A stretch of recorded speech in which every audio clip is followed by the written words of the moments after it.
What's good, what's good, what's good, man? It's your boy, the Wall Street Trapper. Welcome to episode 93, Jose. Ooh. Let's go, family. Listen. Today, we got so many dope things to talk about. Y'all know there's a journey that I want us to be on each and every show. And throughout the journey, there's so many lessons that we learn only if we are open for the lesson. So I thought about something, Jose. You know how people always say that you gotta have, the way to test gold is to put it under fire. But I think we miss a critical aspect of that whole thing, which is the reason you're putting the gold under the fire is to identify the fraudulent metals that could be in it. Right? Like when you as a solid piece of gold, you can't determine what are the other liquids or other metals mixed with it. But we do know that if it's mixed with nickel, copper, or anything like that, it dilutes the purity of the gold, right? So watch what I'm about to say here, Jose. Under the fire is when you can determine how authentic a person is. That's how we started. I thought about that, Jose. I said it is, because watch this, Jose. As long as you just looking at the gold, you like, damn, that's a nice piece of gold. Right? As long as you're looking at the gold as it sits still, you value it as if it is what's the word I'm gonna use here? As if it's raw gold, uncontaminated, it's not diluted, it's pure. It's like, so as long as it's sitting here, you look at it as it's pure gold. But let's make sense in the realistic form. Like, I want to take it from the gold and talk about you as a person. On your journey, you can call people friends. You can say, this is my day one, this is my brother, this my sister, this my family, because you ain't never been under the fire to see that it ain't pure. Right? It ain't pure. Everybody is cool when everybody winning. Everybody cool when one person has a different motive and the other person is oblivious to it.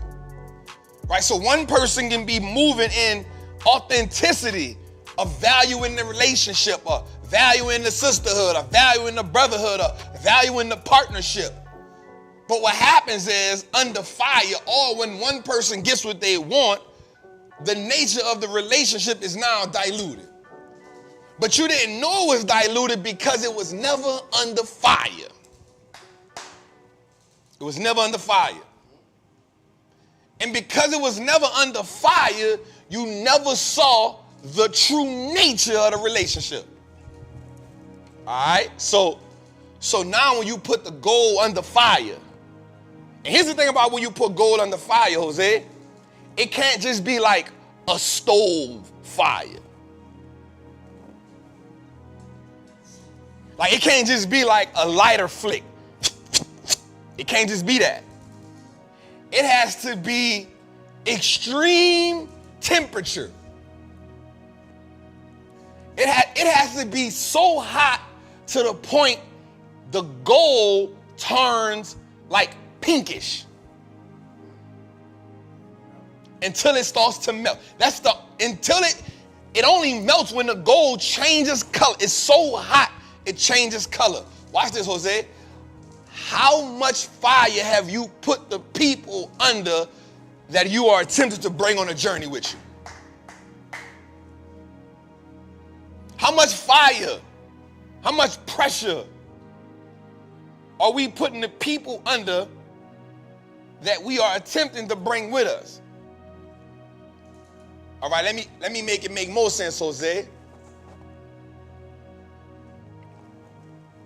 How much progress have you made under pressure? Because your teachings only get taught in the trenches, Jose.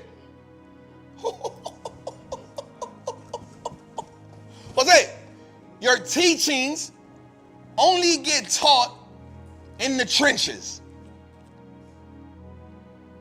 That's why people always be like, man, I wish if I would have knew then what I know now. The reason people said it's because the then that they're referring to is the pressure. They're not talking about the then when everything was sweet. Man, if I would have knew then what I know now. The then that they're referring to is a then that almost broke them. It was a then that suffocated them. It was a then that overwhelmed them. It was a then that made them think about quitting. It was a then that made them question, do they really want to do what they signed up for? It's not the then when everything was all good, because watch this, Jose, you learn the least when you win it.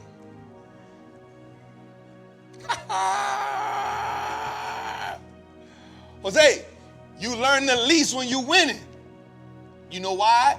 Because when you win and you think you're doing everything right. And that's why we say arrogance, wins build arrogance. Losses build confidence. That's why I came up with that, Jose. It's hard to learn when you winning. Because in your mind, you start thinking you got the Midas touch. You think ain't everything I touch turn to gold.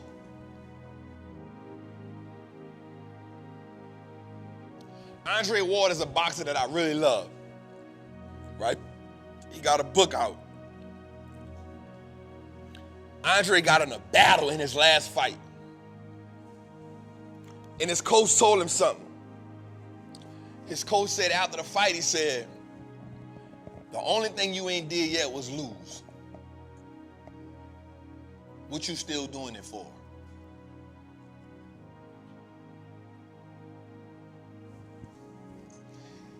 He said the only thing you ain't did yet was lose. Now, I say that because what happens is when you're winning, you miss details that you wouldn't overlook when you was just beginning.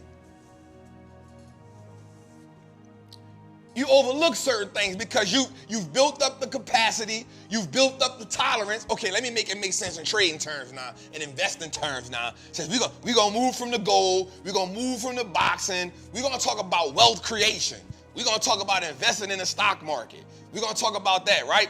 All my people, we're gonna talk about real estate. All my people who invest, the first deal you do, you paying attention to everything. You trying to bring people with you, because you want to make sure you don't miss nothing. After about a few of them, you like, I got it. That ain't no big deal. And Warren Buffett said something that I really hold to my heart even to this day. He said, an investor's worst nightmare is having a big wallet.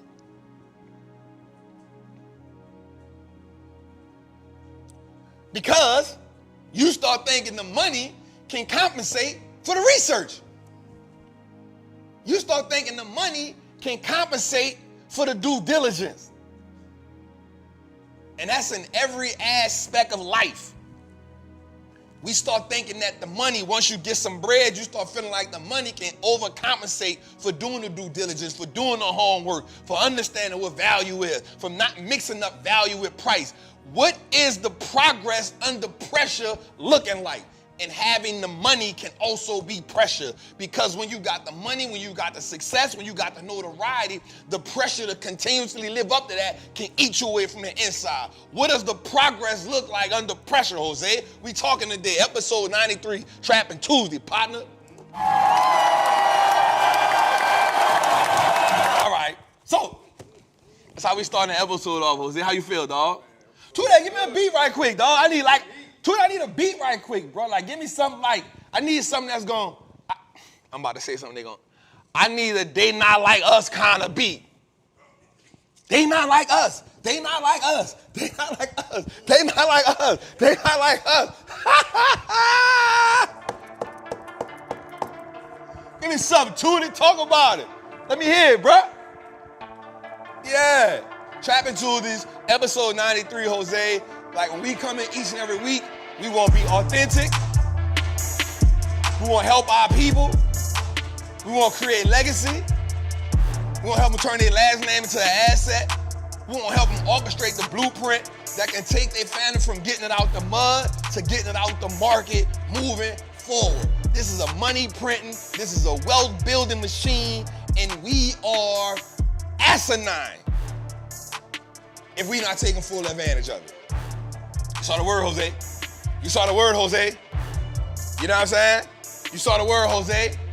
Like, it is of true insanity to see something working for everyone else and think that it can't work for you.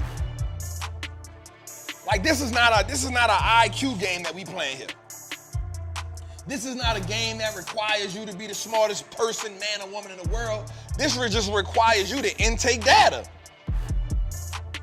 And every day you intaking data. So I want to say something to you right quick, and I wrote this down. I said, once your money mindset switches from consumer to investing, the way that you see money, products, and taxes will forever be different.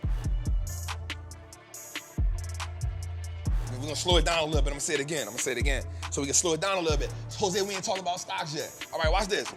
Once you change your money mindset, once it switches from consumer to investor, the way that you see money, products, and taxes will forever be different. Because the way you see money, you stop looking at money to buy things, you start looking at money as leverage to get you in situations you need to be to.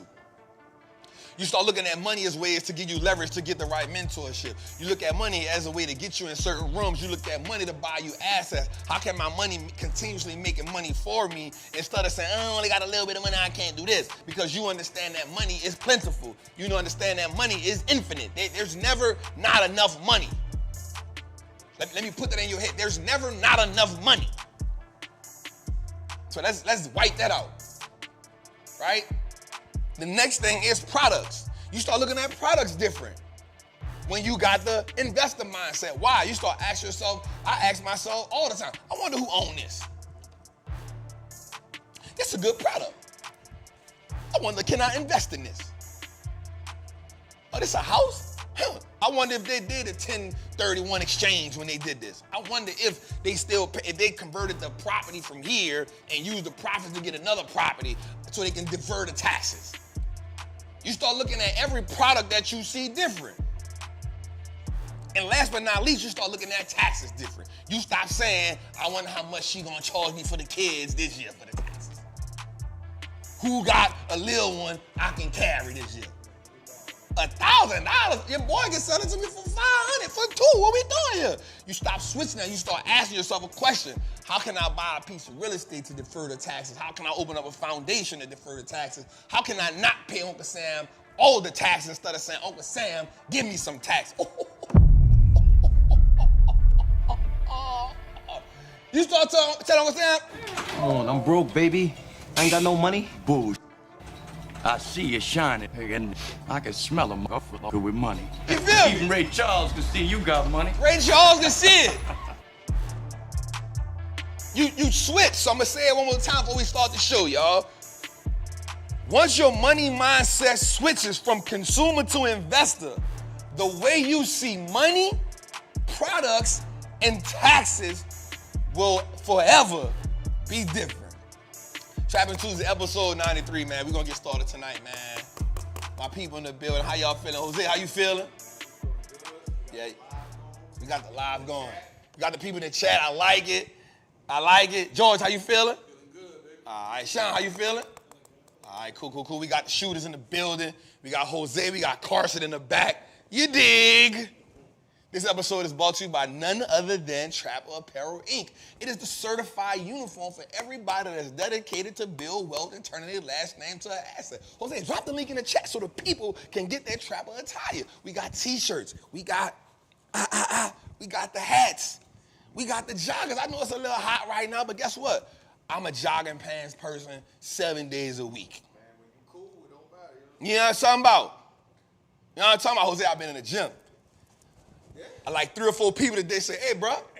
George showed me today. He said, hey, bro, what you doing? You need a bigger I walk by flexing. You know what I'm saying? I said, what you talking about?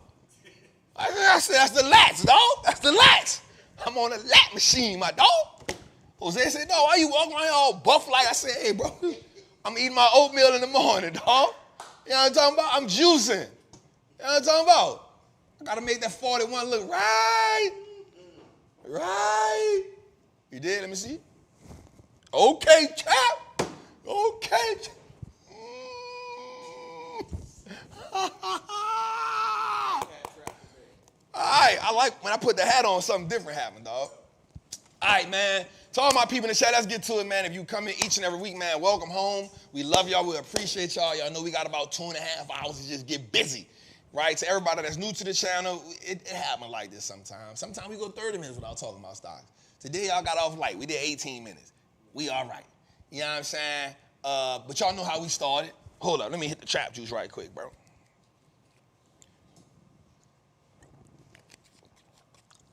Let's go. All right, so let's start off. You know how we start off, man. All right. Y'all ready? I am a certified Wall Street trapper.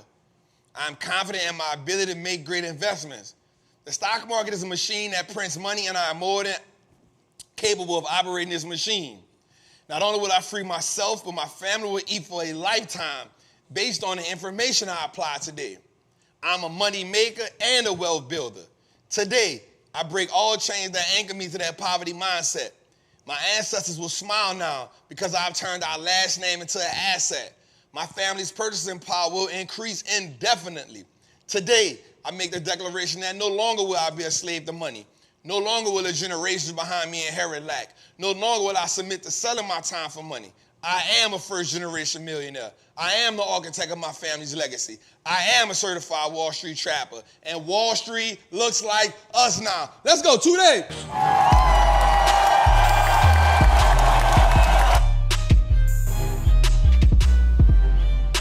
Hey, George, I'm gonna need an extra large in a minute, dog. I'm gonna need an extra large in a minute, dog. By my birthday, cuz. By my birthday, cuz. Arms. Pythons, dog. You did. All right, so let's get into it this week, man. We got a lot of stuff to talk about. Jose, I will say something though before we get into it, bro. A lot of stuff happened. This weekend we had a Berkshire Hathaway meeting with Warren Buffett. We're gonna talk about that, right? We're gonna talk about TikTok. They suing the United States government. We're gonna talk about that. Yep. That show, I'm gonna tell you something about that though. A lot of people not gonna like me for saying this, but I don't really care. I think they should ban it.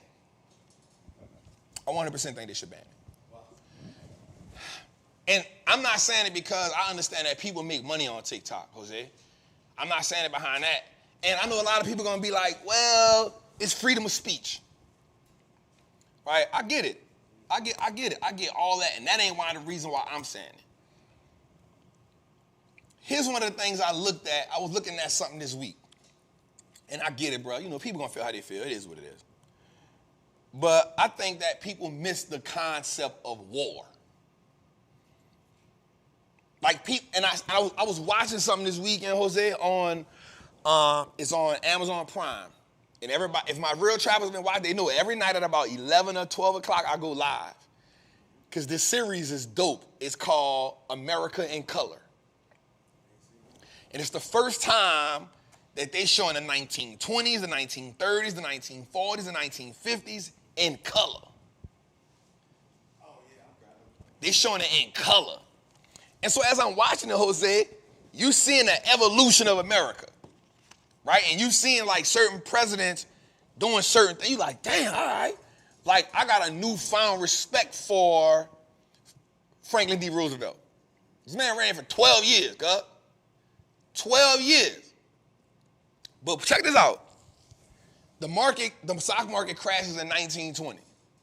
So he had the duty of, and of course people gonna be objective to what I'm saying, right? Because he had an issue with black people too. Like who don't got an issue with black people, fam?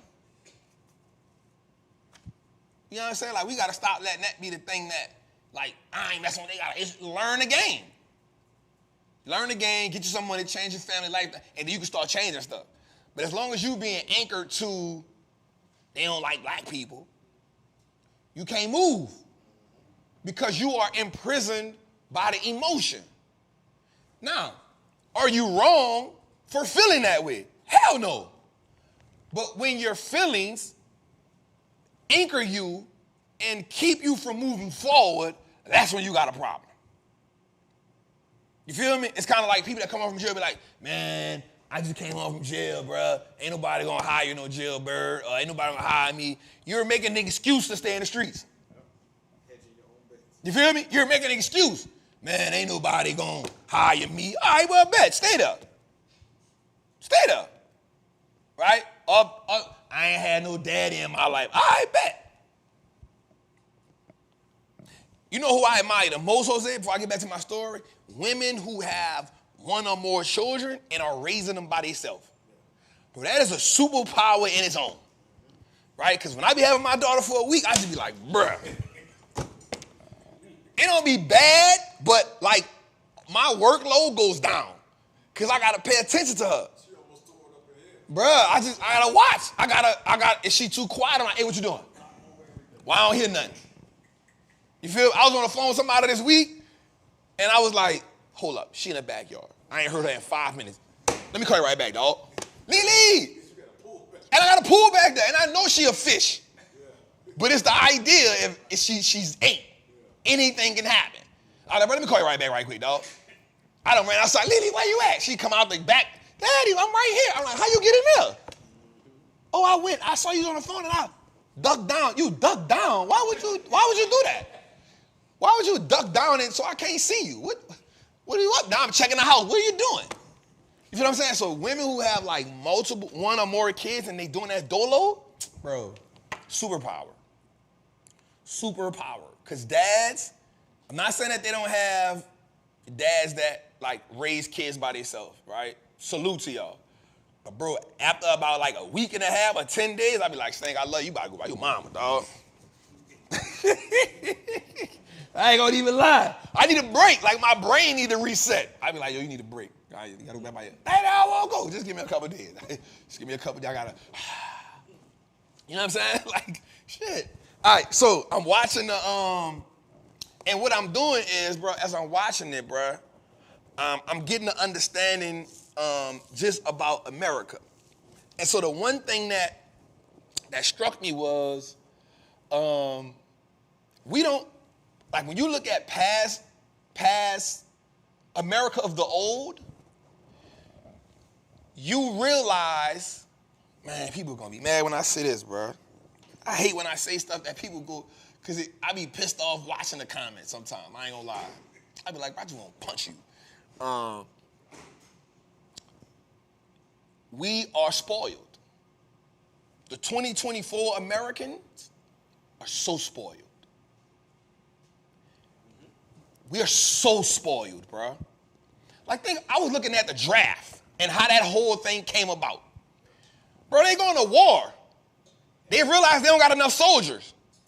Hey, check this out. Every man between the age of 21 and 35, you got a number. Wait, what? I'm chilling with my, no, you got a number. And if you ain't sick, you gone. Hold up. So I saw somebody in the chat say, man, I done went to jail. I said, you're lying. You ain't Muhammad Ali. You was going over to the war. You was going. You wasn't going to jail, dog. You wasn't going to do 5 years. No, you was gonna go. You was gonna get on a plane and go to, where it was at, cuz? Vietnam? Where it was at, cuz? You were gonna go over there. And so just imagine, bro, just like sitting in your crib and like, hey, you Jose Bennett? I can see him. Me don't speak no English. No, nigga, your name Joseph, nigga. Your name is not Jose, right? That nigga would have came up something. Me speak no English, so get your ass. You feel me? But just imagine you chilling with your family, your girl, and they like, nah, hey, you number 600 and boom, hey, you got to go get tested and take the physical. You about to go to Vietnam. You like, nigga, I ain't left the hood. I'm 32, I ain't never left the hood. You about to send me across the country? No passport needed. You gone. But now we fighting for freedom of speech.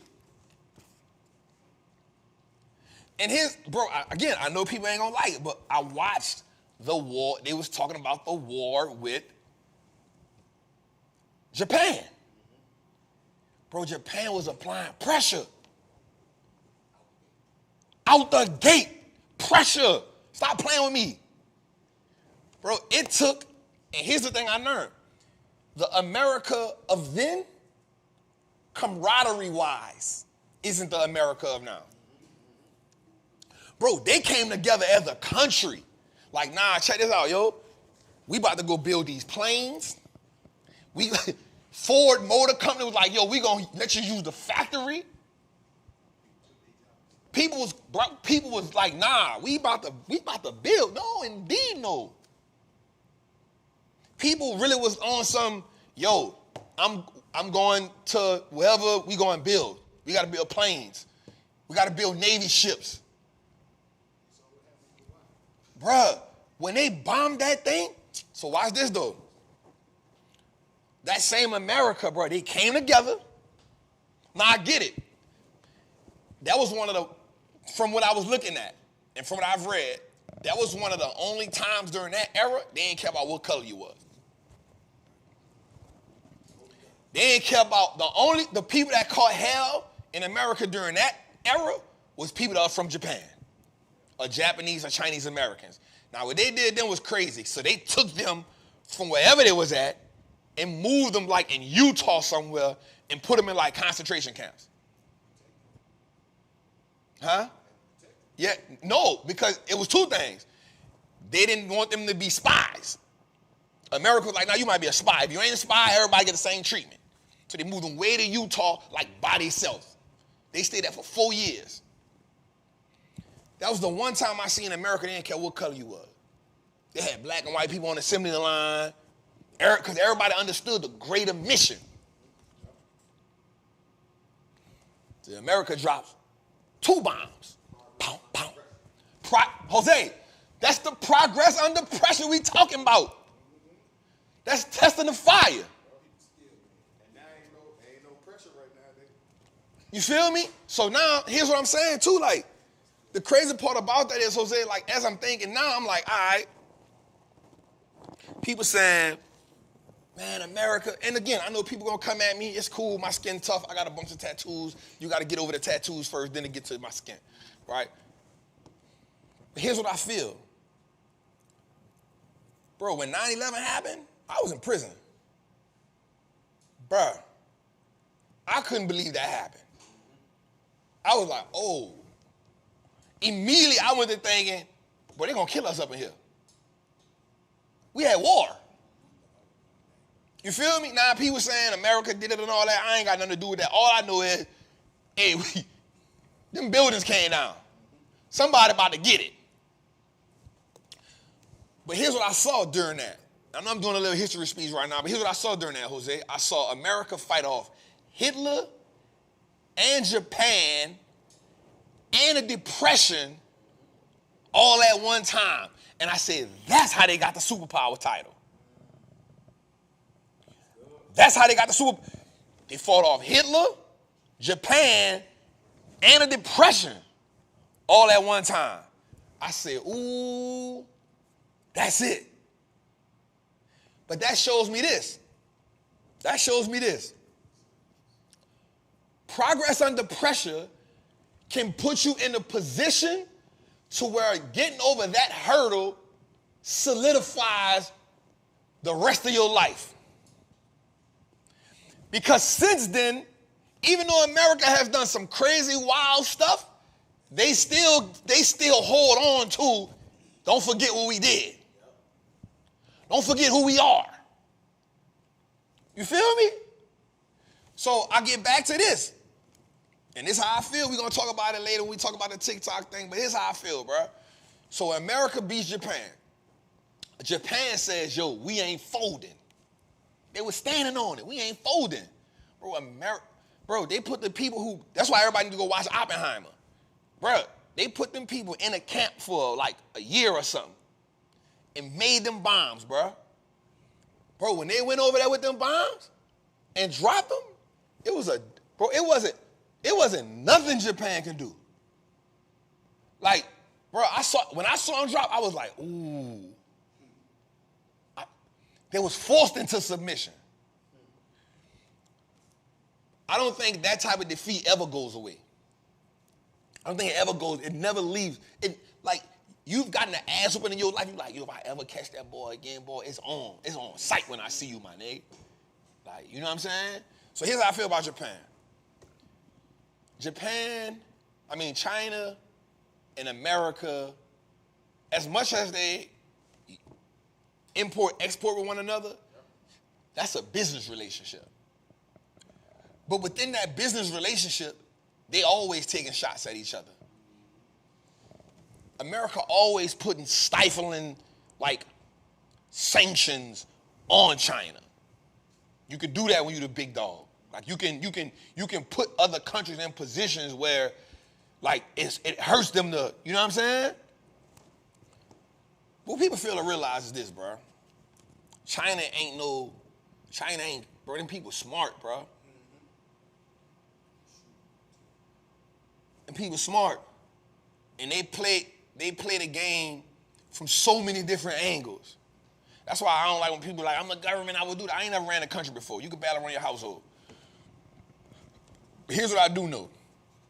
Yeah, people be saying, well, America spy on you. How many times your mama told you, well, go on in my house, stay in my house? Right?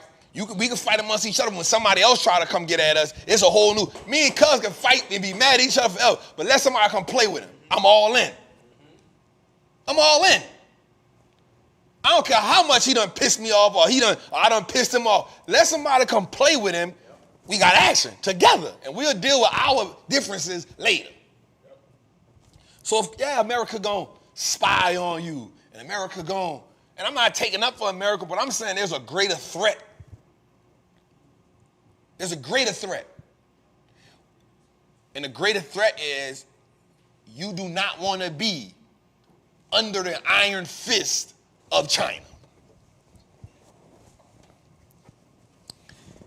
I can promise you that as a whatever you consider yourself, American, a Moor, or Anglo-Saxon, whatever you want to consider yourself in this country, right? Whatever you want to be, light skin, dark skin, whatever you want to be, you do not want to be under the iron fist of China.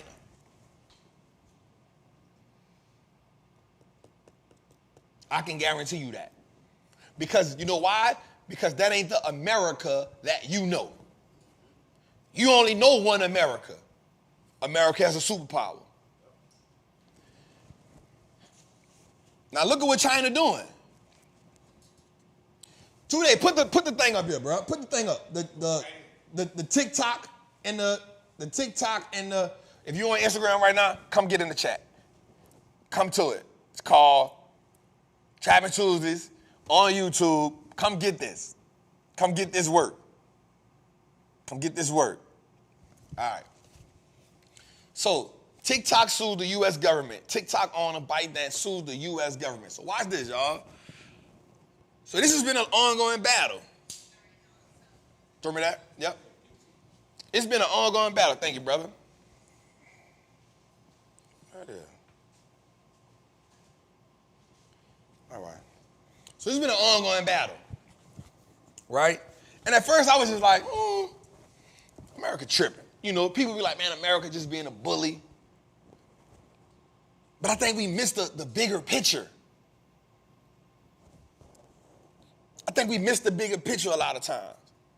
And the reason why we missed the bigger picture, watch this, Jose.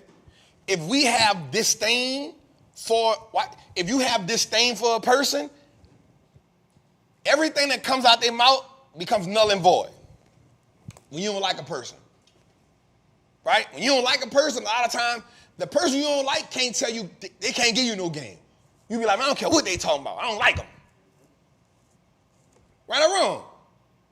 So, but it's because of the hurt or the pain, of the anger, or the whatever it is, it makes you disregard that even though they can be giving you some real game. So because a lot of people don't like what America be doing. And here's the crazy part. You got every right to.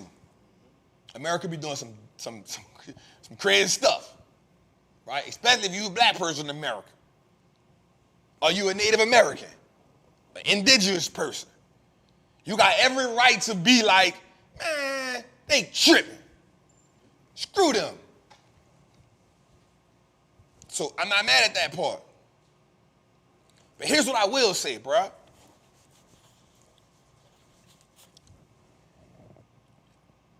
Are you that mad that you would side with your enemy?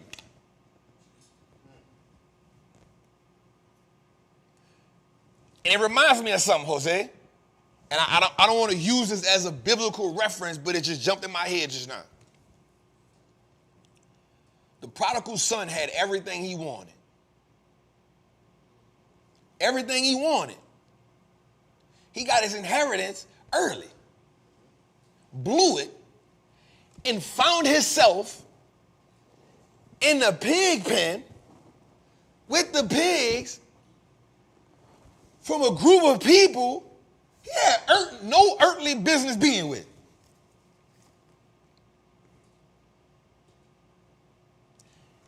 And during the process of that, the thing that he would never, ever eat, he considered it. He considered it. Swine. And you start doing things but because there's a disdain. And then what it says, he came to himself. He came to himself. I need for us to come to ourselves. I understand that people, the dope part about this world today is social media has made a lot of people millionaires, and it made you see money and revenue that you never saw before. I get it. But we always got to be able to pivot. Your ability to pivot is your ability to survive. If you did it on one platform, guess what? YouTube Shorts is going crazy. You feel me? Like YouTube Shorts, it's going crazy. We trying to do 3 shorts a day. Right? And I'm saying this to say, Jose, people are like, well, people get mad because You exposing America. Let me ask you a question. When Adolf Hitler was going after the world, guess the first thing he said? America treating black people bad over there. Now all black people in America was like, hell yeah, we rocking with, but go there over there and watch what would have happened. We been right in the furnace. Just because somebody allow you to expose something don't mean they like you. Of course, what do you expect China to do? You know why they wanna, you can expose America and do so many, you know why? Because the way to take a country down or way to take your enemy down is from within. You cause unrest from within.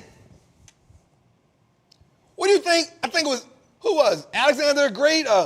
They got in a horse and they rode the horse into him because they couldn't beat it from the outside. Trojan horse. You know how they said we got to go inside. We got to find a way to infiltrate inside. If we get inside, we can take them down. What do? We put the horse there. Everybody get in the horse. And what the king do? Oh, they left us a gift. That's a sign of defeat. Roll the horse in. Everybody go to sleep. Hey, they sleep. Got him.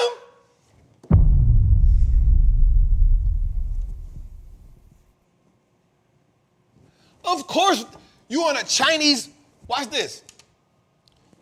America makes up 35% of ByteDance revenue. Bruh, nobody want to get that much revenue up. So he said, I sell it before I give it to America. Then they turn around, guess what they doing? Suing America. You ain't that? Sell it then. I'll shut the company down before I give it to America. Why you ain't shut it down then? Why you ain't shut it down then? You know why? Because that American consumer, ain't nothing like them. Ain't no other country got a consumer like the American consumer. We consume. You know why? We've been trained to consume.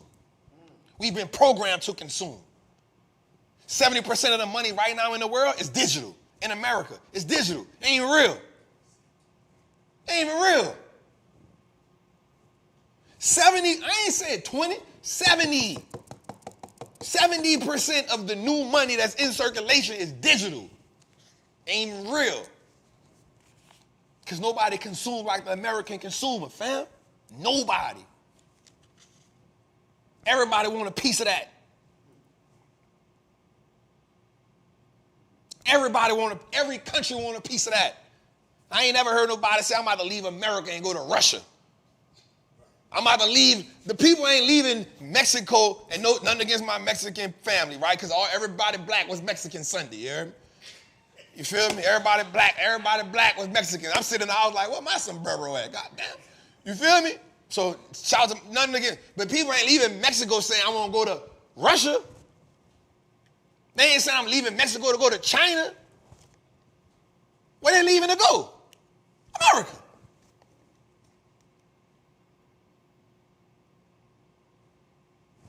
So, let me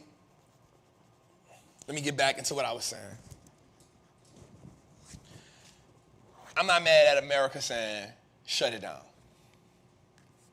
And the reason why I'm not mad at them saying shut it down is because you got to treat your enemy different. You got to treat your enemy like they're your enemy. Because guess what China did? We ain't buying them Tesla cars like that over here. We ain't buying them Apple phones over here like that. Starbucks, we ain't buying. Every American business that's in China right now, they taking a hit. They trying to, Tim Cook like, yo, we got to go back over to China and talk. We got to go talk to them. Why? Because China understands. They understand. Chinese kids can't be on social media like American kids. They understand. So when America go to China, be like, yo, the only way you can have this thing over here is if you sell me the algorithm.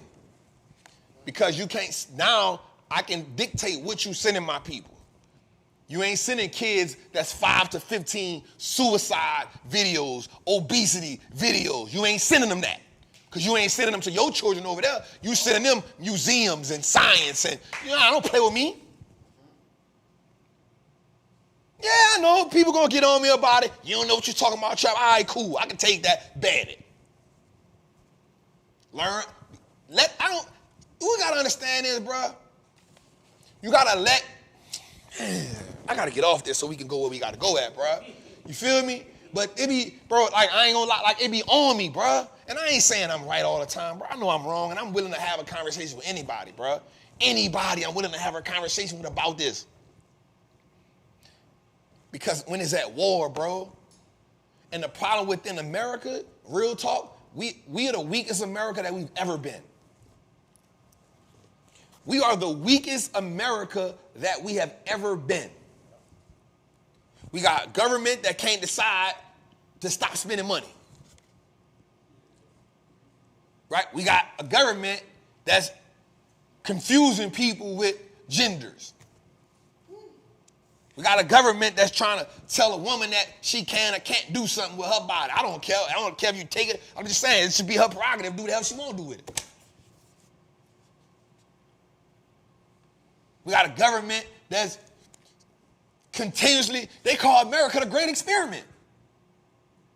That's what they call America.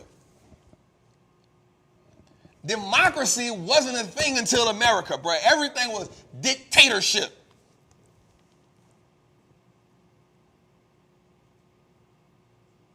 Now, do we got to put better leaders in office? 100%. But guess what we got to start doing? You got to start putting the small elections. You got to take them serious. Who the judge? Who the DA? Who the police chief? You got to start putting the right people in place. You got to start putting people in place that align with your goals and your agendas. You got to fix America internally first. All right, man, I'm finished. Let's go, Jose. My bad, bro. My bad. God, man. Today, run your show, bro. Run your show, bro. My bad. My bad. Run your show, Tootie. All right, let's get to it. Word on the street, y'all. God damn, Jose, why you didn't stop me, dog? What? That ain't bad, Jose. We've done an hour intro before. I ain't the biggest, I'm the realest. Jose like that one. Jose, that's his one right there. I ain't the biggest, I'm the realest. Every day he like, yo, you need to run that back. You need to post that again. I'm like, I ain't in the same mode, dog. I moved on, but I like this. It's the one. Post it again, Trap. Like, I ain't in that mode no more, dog. You gotta catch me in that mode, you heard? All right, so somebody said, man, F them stocks, Trap. Keep talking.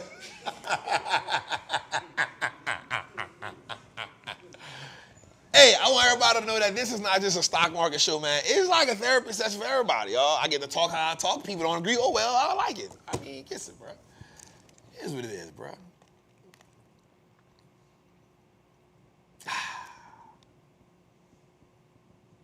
All right, let's go a little further, man. All right, Dow Jones was up today. NASDAQ was down today. S&P was up today. I wrote a note down. I be writing notes in my phone too, Jose. I wrote a note down.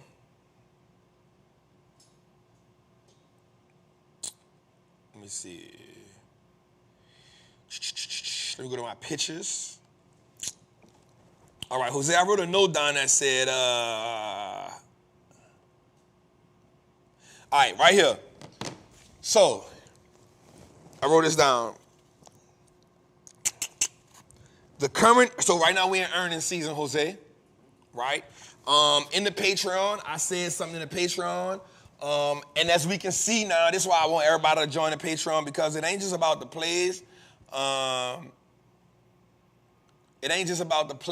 It's about, I said that Patreon wasn't going to be a teaching thing, and I wound up teaching anyway. You know what I'm saying? Not much as I treat as Trap as anonymous, but I wound up teaching anyway, because I just feel like we need to understand what the hell be going on. You feel what I'm saying? And I said something to Trappers, Patreon and Trappers Anonymous. I said, listen, here's our signal that the market is at least turning over a little bit. I said, we need to see the 10-year come under 4.6. Right, the 10-year note, and mind you, we got a 10-year note auction tomorrow. Tomorrow is Wednesday. So the 10-year note auction is tomorrow. And that's when the government sells, auction off 10-year notes. Now, you can actually buy the 10-year note. And that's one of the things I saw too, Jose, when I was watching the documentary. This is how dope America was back in the day. They had a bond auction. And bro, movie stars was flying in to buy bonds. I can't think of the lady name. She raised $2 million in bonds, and then when she left, her plane crashed because it hit a mountain. A white actress during the time. Right? But people was lining up to buy bonds. And the bonds was simply you loaning America money. You see, that's what a bond is. You're loaning America money, and America saying, yo, I got you when I get right. The bonds that people gave to America was how America built ships and planes and tanks and guns. That's how we built them. The American people came together and said, hey, I don't got a lot, but I got $10. And that's how America built those planes and stuff. So the 10-year note goes up for auction tomorrow. It's when you can buy bonds from America, right? So what I said was, if we can see the 10-year note come down under 4.6, we'll see a change in the market. We need the 10-year note to come down. We need the VIX, which measures the volatility. We need to see that come down. But in the process of that, we also need to see corporate earnings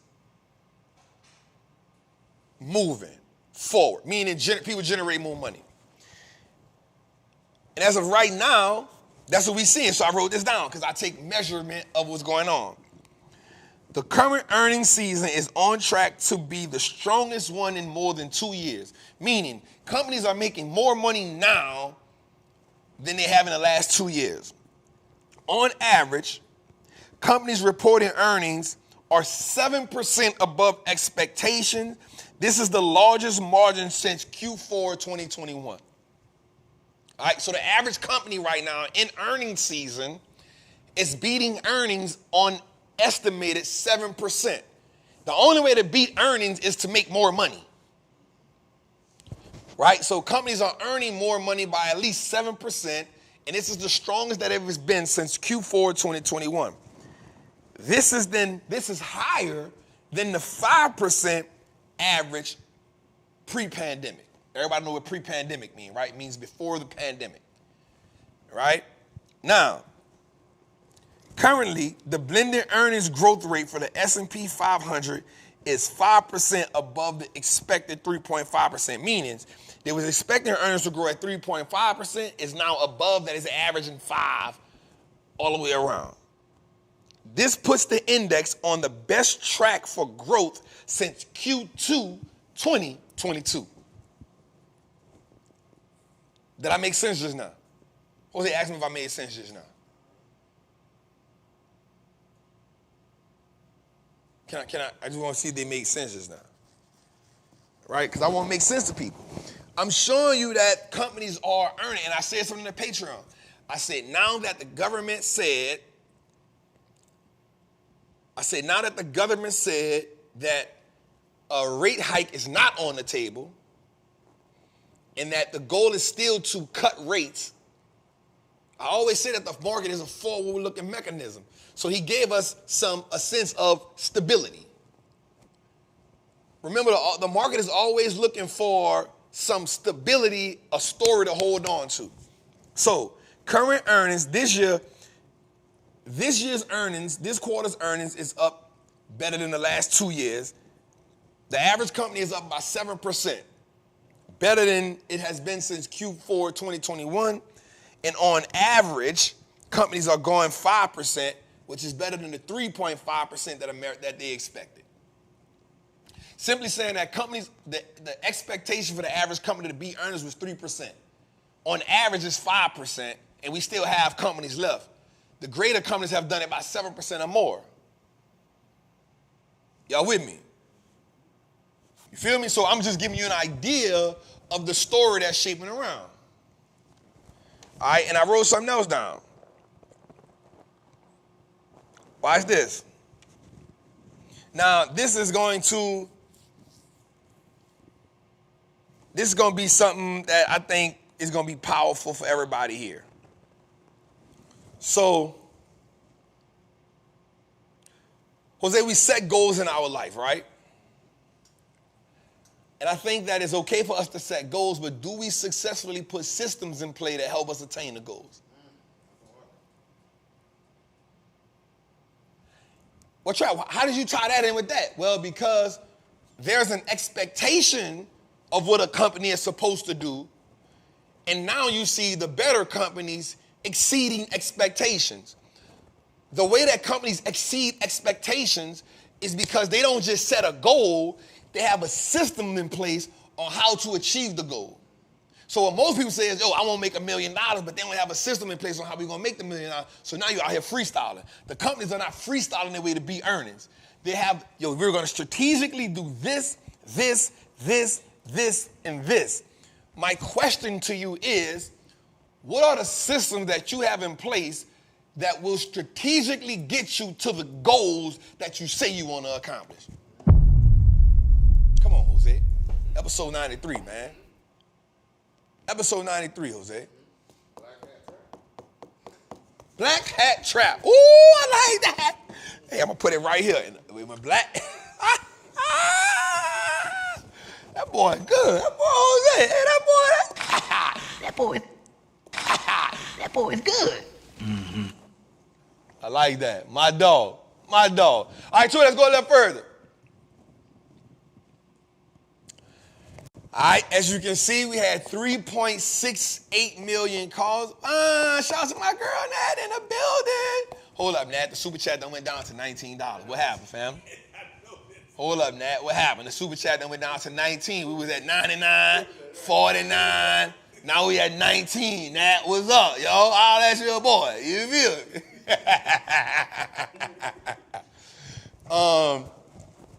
So we got 3.68 million calls, 3.6 million calls, 3.6 million puts, and they are really, really close. We literally at 1.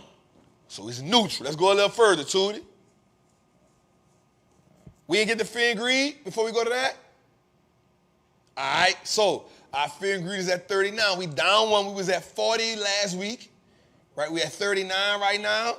So the market still isn't. I'm going to say this, Jose. Mark this on the calendar. November 22nd. That's going to be a day. 2nd. Deuce, deuce. Deuce, deuce.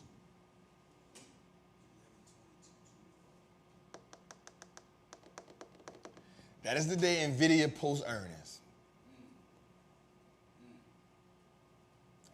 That day is a catalyst for the market. And the reason why I said it, because as of now, all big tech companies have posted earnings. And all of them by far have done really well. Even Facebook did well, the guidance just wasn't good. Well, it wasn't even bad. But Nvidia has held the market up for such a great time because they represent so much earnings power in the market, right? If Nvidia does well, because I think May will be a great month. May is turning out to be a great month. If Nvidia does well, I think the market will run till July. And I think we'll get a cut. Now watch this. If we can get, so jobs came in at 175,000. So America added 170,000 new jobs this last quarter. Right? They added 300,000 jobs the quarter before, which sent the market down because it showed that the economy was too strong. That's what I said. That's why everybody November? No, I mean May. My bad. I mean May. wrote November. My bad, May. Yeah, I meant to say Nvidia May 22nd. My bad. Nvidia May 22nd is going to be powerful. And you need them to have a good earnings call. You need them, watch this. You need them to have a good you need them to beat earnings. You need them to beat revenue. You need them to give good guidance. And you need them to have a great demand. I'll tell you again. You need Nvidia to have beat earnings. You need them to beat revenue. You need them to have a good guidance. And you need them to have strong demand.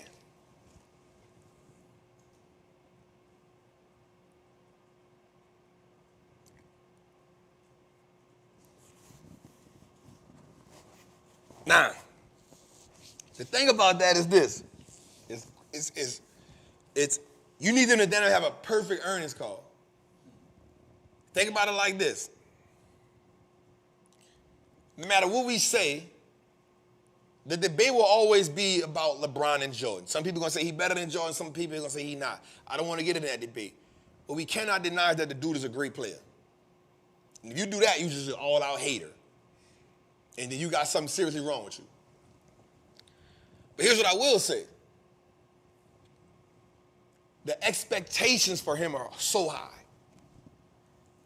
If LeBron averaged just 20 points, we would say he was trash. We'd be like, what that dude trash? All he giving you is 20.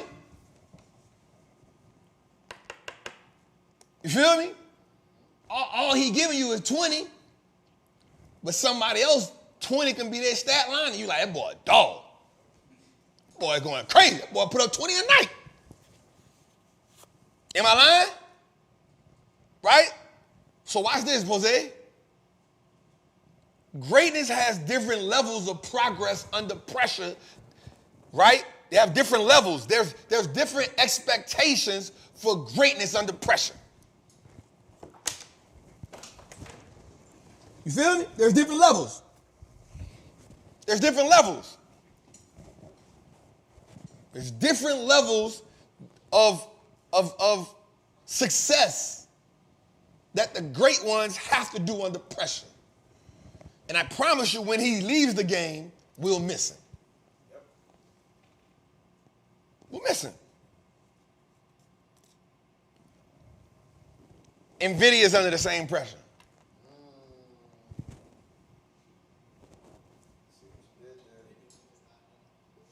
They're under the same pressure. 2021, they wasn't under that pressure. 2022, they wasn't under that pressure. 2023, they entered the greatness. Greatness. It got up. And here's how you know it went through being greatness, because they became the driver of the AI bubble out of nowhere. All we know, we had bank failures, and then boom. If you go back to March last year, SVB, that was last year, that was 2023. SVB, the bank, it crashed. It went out, right? The market falls.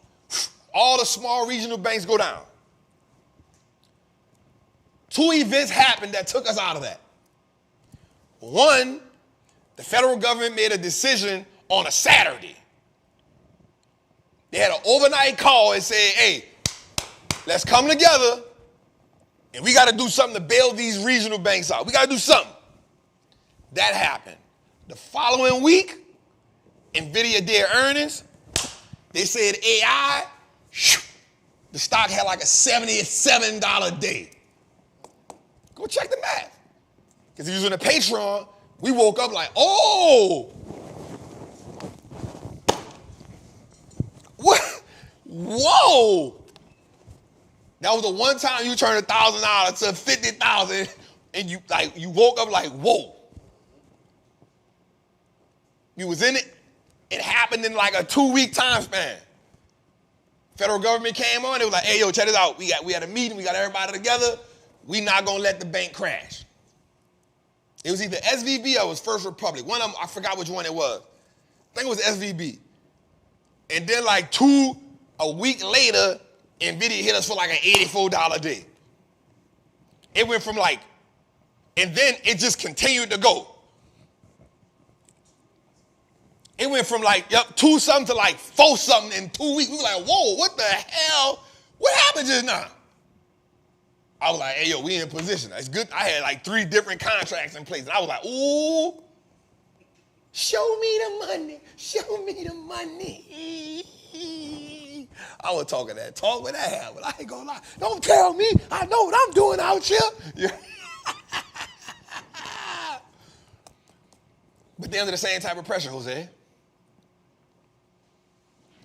This earnings call, and the crazy part about it was the last earning call was good. It didn't just run though. But because the market still has, think about this. You ever saw somebody who was in, and I don't want to use this analogy, I'm going to just say something else like, you ever saw somebody who's scared of somebody and the person they scared of come around and they just flinch in there? Like that, what you jumping, I ain't even did you nothing. But you know that person has a little like intimidation of that person. The market still has a little intimidation behind rate hikes and the economy, with everything that's going on. So they feel better, but the fear and greed index tells us they ain't at neutral. So there's still a residue. Come on now. There's still remnants, word usage, of the past. All right, let's go a little further. I don't want to stay on that too long. Let's go, Tootie. All right, we got to show them the recession portfolio. All right, let's get into it.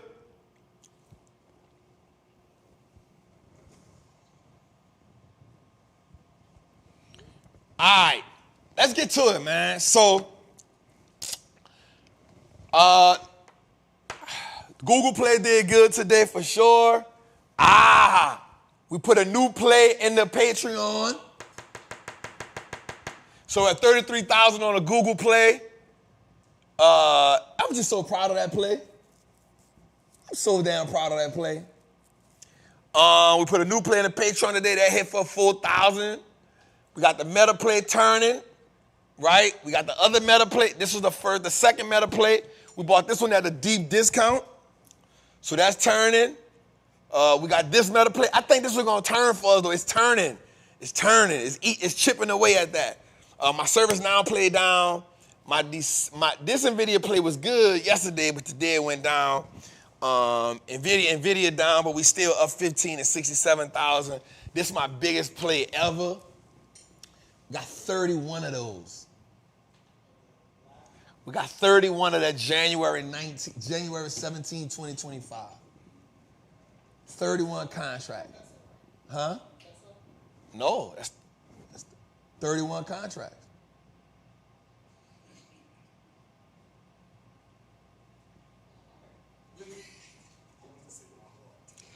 $300,000 in that thing, dog. 300,000, dog. Oh, no. You thinking about, remember I cut that play. No. These 3 new plays. Well, they're not new, but remember I sold that play. That was the first one. I had 22 contracts. But remember I said I needed the cash. So I got 300 in profit from it, plus the play. So that play gave me about maybe 700,000. And remember I needed the cash. So when it fell, we pivoted to that one. That was the 900 play. And then we got into another meta play. We got into the service now play. We got into the General Electric play. So those plays we got in. Yep. All right, so let's go a little further. Oh, boy, I'd have been pissed, boy. Two-day, go back. Go back. Should have 3 of those. There you go. All right. So the AMAT play finally turned around for us. B, how you feel, boy? Yes, sir. The AMAT play turned around for us, so that was good. The Amazon play eating. We got the 180 Amazon play in at that. We got the 2 AVGO plays.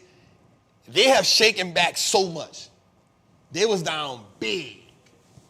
So they have shaken back. I'm not even mad. That was the October 1380 actually had turned green. Fastenal play, you know, that's a tanker. That's a thud.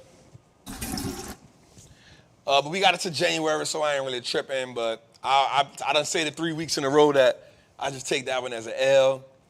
General Electric play up. That one going crazy. The other Google play, that one going crazy. So the General Electric play, we sweet on that. Let's go a little further too. You should have one more options one. Yep, there we go. That go to 2 Nvidia plays, 3 Nvidia plays. That go to QQQ plays up. We put a new play in the Patreon today. Yesterday or today? I think it was yesterday. New play in the Patreon today. Yesterday, that one hit, so that's good. The XLK, XLY plays are down. So, man, definitely come join that Patreon, man, if y'all want to get busy. I know Tory not giving away that hidden play. You better stop. So that's the Patreon, man. So right now we are in 22 plays, Jose. We're in 22 plays with the Patreon, so definitely come tap in. Maya said yesterday, all right, cool, yesterday. Jose, I had to have a moment with my Patreon people this morning. A couple moments with them this morning. And the one I had this morning was about a play I put in. And I almost didn't show it to him, but I had to realize I stood on my word. And the reason why, because I was like, man, you know, sometimes I feel like, that's why I say AMAC bounced back like a round ball, for sure. Because these just 2 minute damn plays. I'm going to tell you something, though. The Patreon makes me more active than I need to be. I wouldn't be as active if it was just me chilling. You know what I'm saying? Like 4 a year. Yeah, 4 or 5 a year. I'm good. But it makes me, because I understand that people, they in there to get action. So but I think it helps me. It pushes me to pay even, because if I'm just in 4 or 5 plays, I'll be like, I don't care. But it makes me like do more research, do more homework. You know what I'm saying? It makes me study a little bit more, look for my angles a little bit more. You know what I'm saying? So I don't really be tripping on it. But I will say today it kind of like hit me. I was like, man, check this out, y'all. Man, I almost didn't put this play in because it was a real expensive play. I put another. It wasn't an Nvidia play. It was a real expensive play. And I said, I almost didn't show it to y'all because I don't be wanting to see people say, man, Trap, what's up with the people with the little accounts? And it ain't that I set the price targets. I just look for the plays. Right? And I didn't never want to feel nobody to feel like I'm leaving somebody behind when I'm not. You know, and I was like, man, I almost didn't put this play in here, but I told y'all I'm a man of my word, so I posted a play anyway. And I never want the people with the smaller accounts to feel like we leaving them behind. But every play just not gonna be for you. You know what I'm saying? Because I also can't overlook the people who've been rocking with me for 2 years who've built their accounts up, who can take in a play like that and be like, I'm good. You know what I'm saying? Because when I put the play in this morning, my girl Double R was like, Trap, I got in it yesterday, the same play. And I know that play cost a bag. But I also know she been in a group for a year. She got about 10, 12 winners under her belt. You know what I'm saying? So I had to, somebody said, look, people like Cody say, bro, we gonna fight if you don't put the plays in there. You know what I'm saying? And so I had to tell them today, like, bro, I'm gonna put the plays in. And it ain't nothing against the people with the smaller accounts. There are gonna be plays for y'all. And I think, so like, even when you look at people like Aristotle, shout out to the king, he just got a building, shout out to that guy. We definitely, listen, one thing we gonna do over here is we gonna clap. I like to see people winning. You know what I'm saying? But here's what I will tell you, and I want y'all to I want everybody in the culture to pay real close attention to this. You don't have to like a person to clap for them when they win. If you're moving for the culture. You feel me? Like, you don't have to, like, let's just be real. The dude bought a building, young dude, he's 26-year-old, right? Young dude, 26, 27 years old. Dude went drop. Now, I don't agree with him dropping that much on a commercial building, but that's me. Because there's rules to the game. I feel like he was supposed to let them bank work. You know what I'm saying? But at the same time, I ain't mad at him because when you want something, you want it. You feel me? And I said, bro, if I was in New Orleans, I probably did the same thing. You know what I'm saying? If I wanted to get it, I'm in New Orleans, man, it's my city. I'm going to do what I do. But that's why I keep people around me that kind of just be on me about certain stuff. But to see a young black man go out and buy a building, commercial building, that he feels that is going to help him impact his community. You can't do nothing but salute that. But I want you to pay attention to the people that don't clap for that.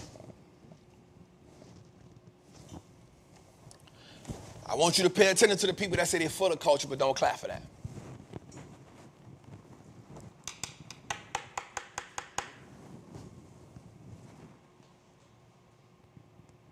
You feel me? I want you to pay real close attention to the people who say they're for the culture, who say they're pioneers and say they leaders to the culture, and they don't clap for that. They don't salute that.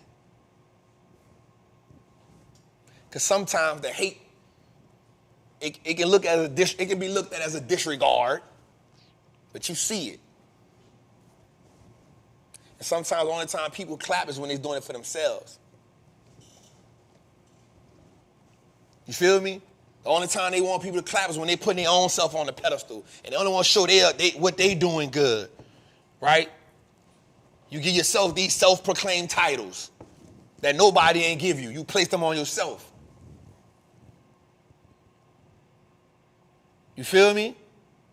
So just pay attention to that. I don't care who feel how, just pay attention to that. Go look in the comments and see, go look at the like button and see who applauded that, who had love for that. No matter how you feel about a person, if you see somebody do some G shit, you supposed to salute that G shit. If you for the culture like you say you for the culture, if you for the people like you say you for the people, and if you don't do that shit, that tell you a lot about them, whoever they are.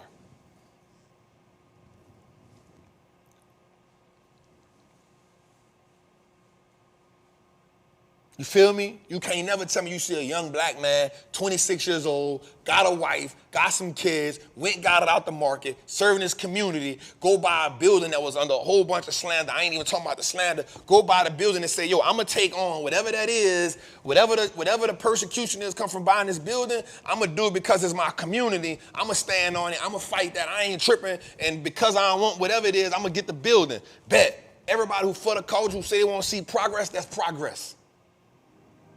That's progress. That's progress. That's progress. That's progress every way, shape, form, and fashion. The man was in the army. So what if you don't agree with the man? So what, man? I can still salute my hand and be like, hey, bro, keep going. Go get you another one once you get that one running. So pay close attention to that hate-ass shit.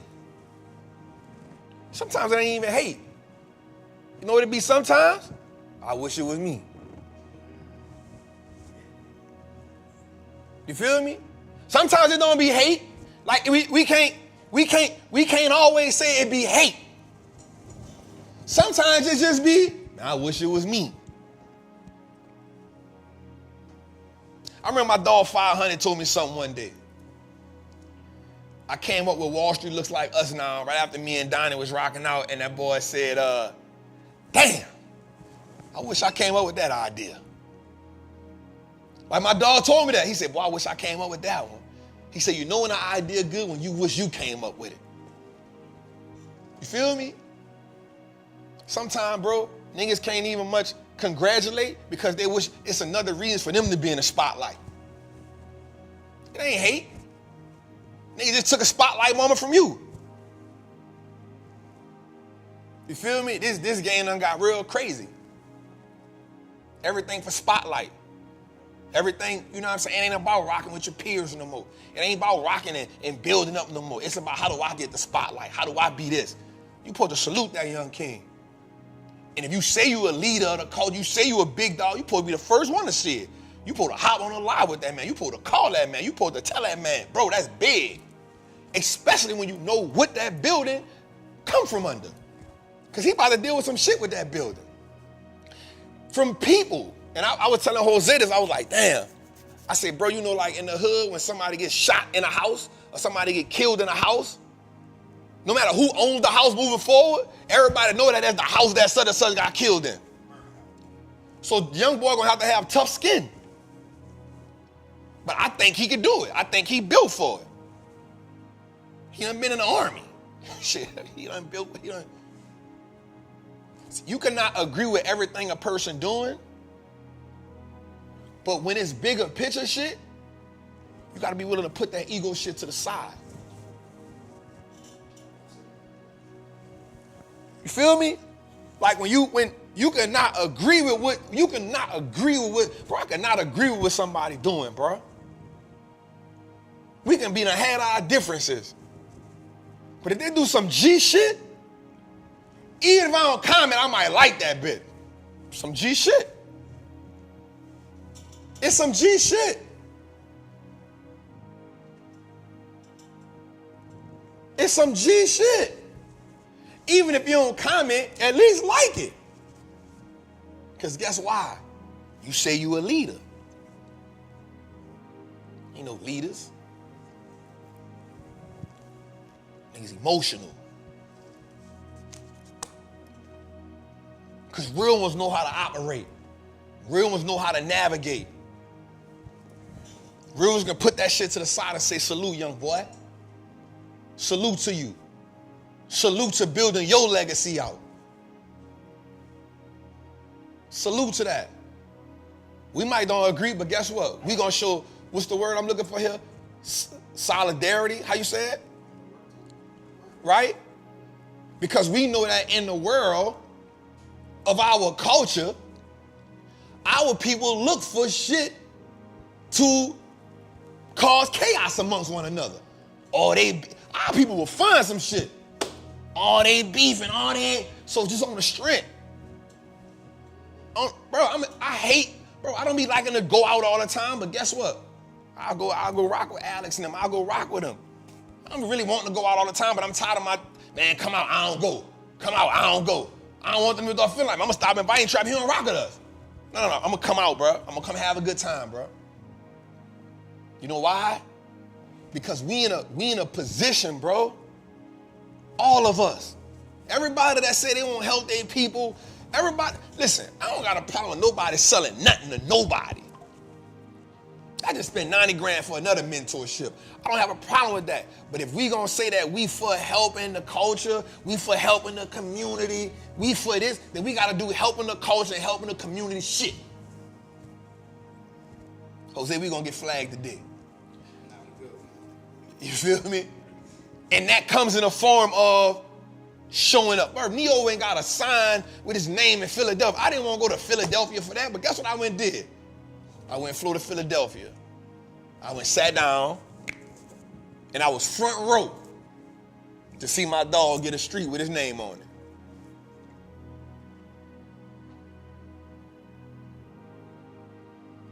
You got to let the people see that kind of stuff, bruh. You got to let the people see that. You got to let the people see you representing and you rocking with the young boys that's coming up. I'm going to be real with you. I remember I talked to Jay. We had like a disagreement behind something. And I said, Jay, you know what your issue was, bro? And this ain't me. I had this conversation with him. I don't got nothing against. Like, he gonna do. I said, bro, you know what your issue was, Jay? When you saw the young boy, because you was the first one killing in the financial literacy space. I said, your biggest issue was when you saw the young boys coming up, when you saw us coming up, you didn't really show us no love. So when you got under attack, we was like, yo, we on. And watch this. He came to me a couple weeks later. He said, you know what? My ego got in the way in that moment. This real talk. This is a conversation. I say, bro, like, you can't expect people to stand up for you and do that, bro, because when we was coming up, bro, you ain't wrap your arm. You try to big homie us. And so when you go through your go-through, you can't expect people to stand tall with you because you try to, you can't big homie me. And he was like, you know what, Trap, that was my ego. I don't got nothing against that man. But watch this. That has happened to many men. Man, success can make you start seeing shit a whole lot different.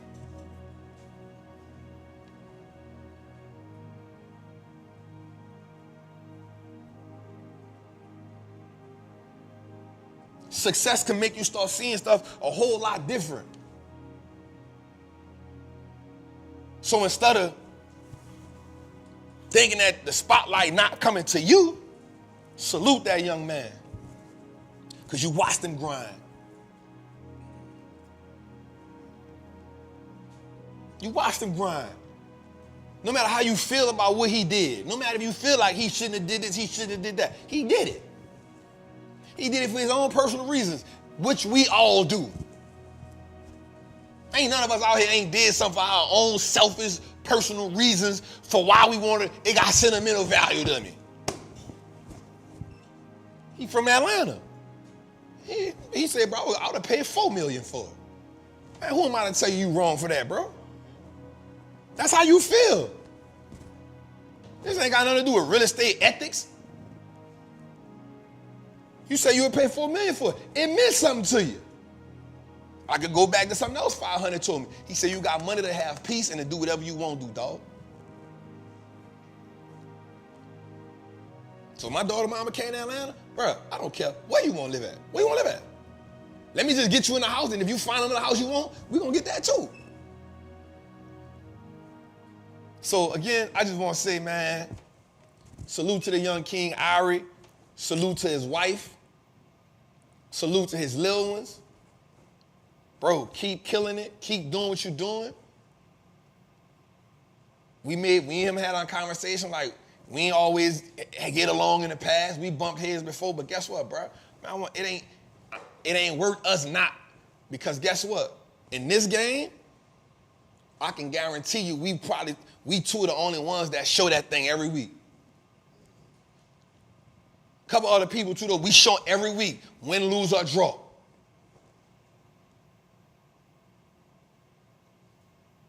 Win, lose, or draw.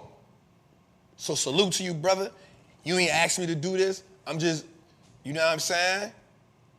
It is what it is, bro. So salute, fam. I see you. You know what I'm saying? And moving forward, bro, y'all just pay attention to that as a culture, as a people. Pay attention to who congratulate people and who don't. Let's go a little further, man. Yep, I spent some time on that. I don't even care.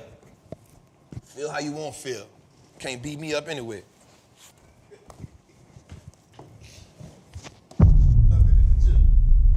Before the gym.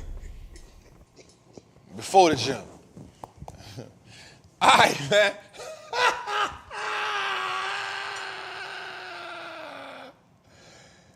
Yeah, he do be talking crazy sometimes, but he young. He 26, man. 27. Didn't we talk crazy sometime too? I was talking crazy a couple years ago. You know what I'm saying? So we grow. We got, and I think too, we don't give each other the same grace that we will want ourselves. We don't give each other the same grace. I got to give George the same grace as I would want him to give to me. Now, I may be hard on him about certain stuff, but I got to come back and be like, bro, I got to give you grace because you just... Grace. He's 27 years old, man. He come from nothing. He was cutting hair in the army. You got to give him grace. He got to grow into it. He got a solid woman on his side. They growing together. They growing their children together. Give him grace. He learning this as he go. He learning how to be a multimillionaire in real time as he go. I don't care how many Think and Grow Riches he read. I don't care how many Rich Dad, Poor Dads he reads. No, ain't no trader beef at all. You tripping. You tripping. I come from beef means somebody got to get killed. That's where I come from. Ain't no traitor beef, family. You know what I'm saying? But come on, man, he's 26, 27 years old, right? And he holding his family down. By the time he's 35, Warren Buffett said something the other day on TV. He said, I wrote this down. That goes right with that, Jose. Look what he said, Jose. He said, he talked about some money he lost. He said, he talked about, I'm going to talk about this tonight, but he said, I'm smarter drastically than I was a few years ago, and I'm poorer because I made the decisions I made a few years ago.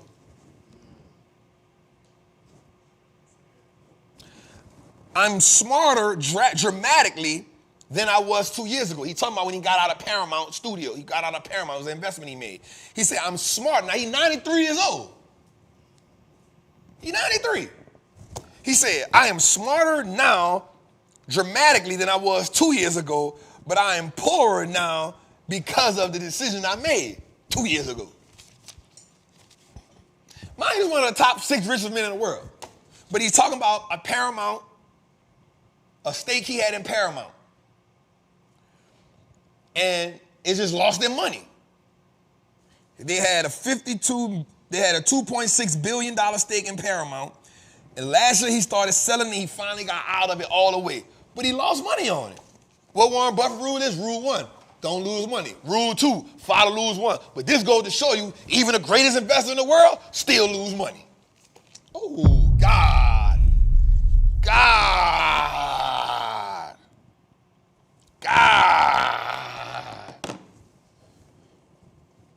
Huh? Even the greatest investor in the world still lose money.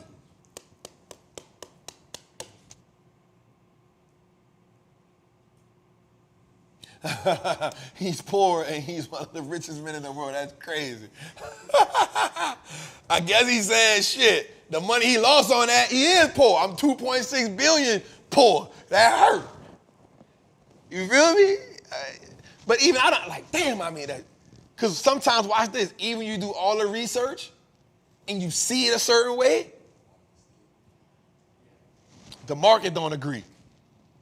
And then it turns out that the company wasn't. And you like, damn, that's a lesson within itself. That's a lesson within itself. And I advise everybody who take this game serious, man, go look at that Berkshire Hathaway meeting that just passed. That thing full of gems. That thing full of lessons. I was in that thing like, Saturday?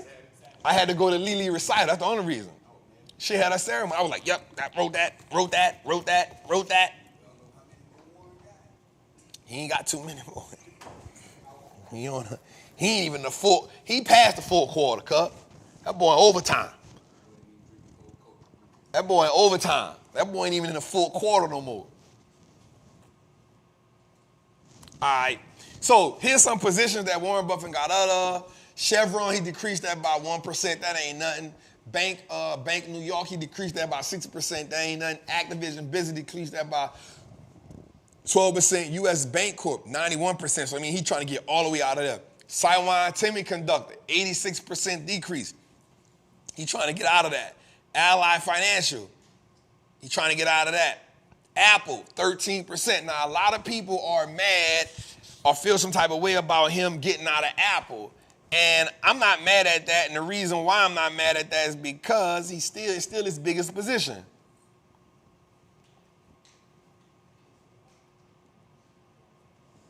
You feel me? It's still his biggest position. So he sold $20 billion, and guess what? He still got $144 billion worth. He sold $20 billion, put it in cash, and still got $144 billion worth.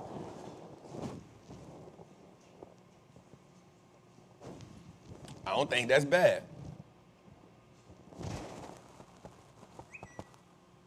I don't think that's bad. I don't think that's bad. And then he doubled back and said that, and I wrote this down. He says that Apple is still my biggest position and will be for some time to come.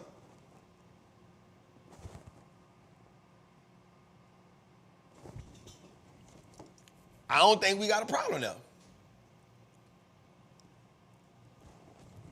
I don't think we got a problem there. So for everybody that's worried, I don't think that we should be tripping on that.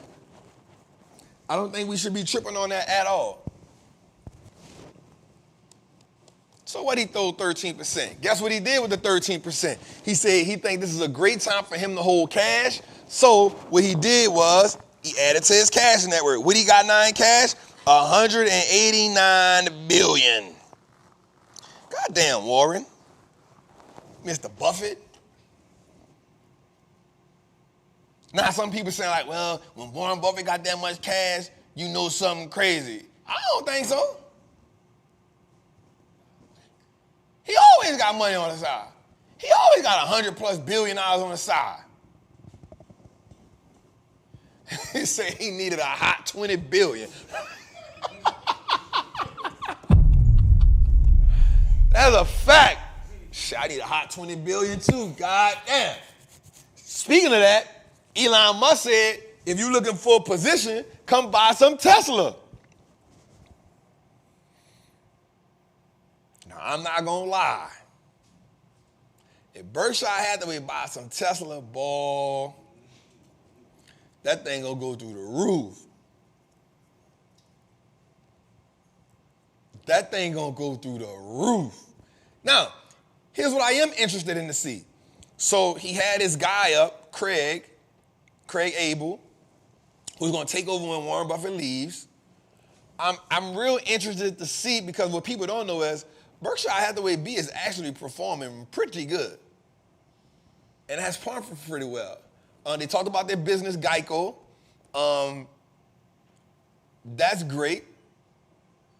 That's great. They talked about Geico and they talked about the, what is it called? Damn, I wrote it down. Shit, with the insurance, man. I think it's called a risk rate. The risk rate with the insurance, because California is doing a lot with insurances, and that's why it's through the roof at in California. And Warren Buffett said, yep. He said something that was real dope that I like, Jose. He said, while we aren't at the level of a lot of other insurance companies, we still have the better price. And I thought that was good. He said we still have a lot of evolving to do, we still got an evolution to do, we still got a lot of growth to do, but we still have the best price. And I think that was dope. So let's go a little further to it.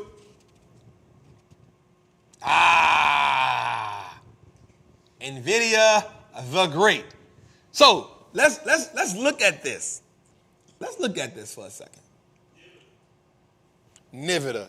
Now see, I was gonna leave that. I was gonna let that go. Y'all heard?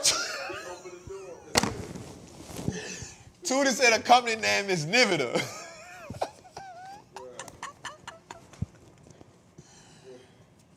Nvidia?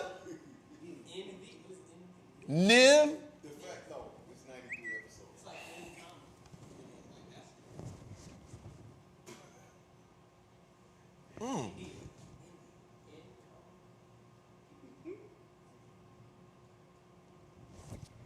So, I do look kind of big, dog. Damn. Oh, come on, Trap. Come on, Trap. Keep on hitting that iron. I'm going to do shoulders in the morning, cuz. Yes, sir. Yes, sir. Yes, sir. And look, I'm going to run the mountain in the morning. Oh, you know I like them champagnes, cuz. Champagnes, you hear me? All right. So, I wrote this down. Let me see in my notes, where my notes at. I wrote this down for y'all because I want y'all to, I like to give y'all details, right? So watch this. Nvidia has now added $400 billion in market cap since April 19th. That's $400 billion over 11 trading days of $36 billion per trade. After falling over 20% from the high, Nvidia is currently now 9% away from all-time highs.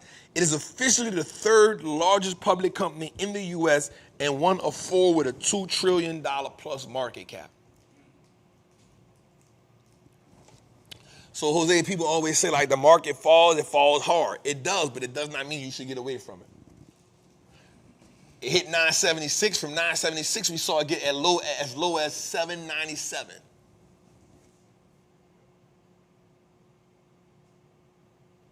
We saw it get as low as 797.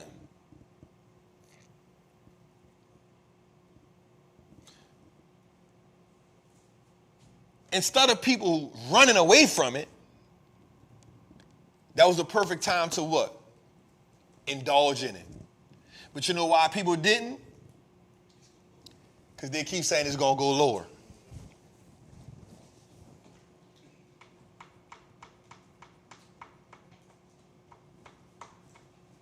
Because they keep saying it's going to go lower. It's going to go lower. It's going to go lower. It's going to go lower. It's going to go lower. And then what happens? It run up on you. And it run up in chunks. And now what you trying to do? Chase it.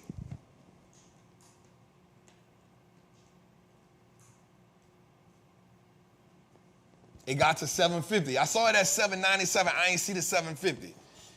You know what I'm saying? So you got to learn, like if you see something fall from 797, so this is what we need to go back to. Jose, what episode we talked about this? When I said there's three types of events we need to look at. Market event,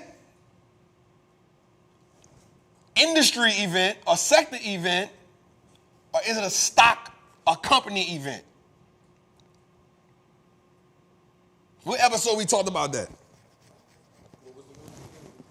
Huh? Huh? Episode 6. What was the 3? It was, when I say there's 3 things, it was a whiteboard moment. I said we need to look for 3 things that can tell us that. We said there's a stock market event, there's a industry or sector event, and then there's a company event. Right? So here's what we do know. When Nvidia fell from 976 to 7 something, that wasn't a company event. It was actually a market event because the whole market was falling. Over those 6 weeks, the whole market was coming down. So it wasn't just Nvidia. Now, I'm not gonna lie, it made us move some things around because I needed to get some cash. I was like, no, indeed, no. I'm not gonna let this, no. So I went and got almost $1 million out of the market, cashed out some of my position so I could reposition myself. That's when I got the Meta, the 2 Metas, the General Electric. I got the other call for Nvidia.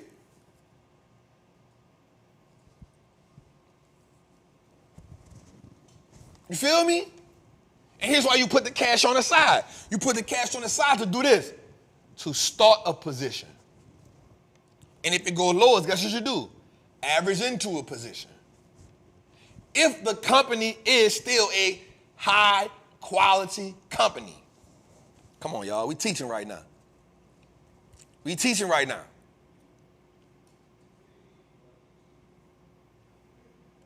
We teaching right now. Right? If it's a company like Nvidia, if it's a company like Amazon, if it's a company like ServiceNow, you average into them. You don't completely move away from them. I'm going to get out and get back in. Why? Now, if it's an option play, that's different. Because now you watching your money move in real time. It's moving fast. But if it's a buy and hold play, why are you getting out of it? Because if it's a good chance, if it's been moving, you probably got it at an expensive price anyway. So why not go back and get some leftovers? Now, if it's an option play, you got to make a decision. Do I average down? Do I roll it down? Do I keep it, add another leg? There's certain things you can do. Do I average down? Meaning I take that whole play and roll it down, right? Do I add another leg? Meaning do I keep this play and do I add another leg to it at a cheaper price with a different strike price? Do I average and roll? Meaning I'm adding another leg and rolling, meaning I'm taking the same stock. All right, let me back up. Am I averaging down? Meaning I'm taking this play, rolling it down, creating a better price for me.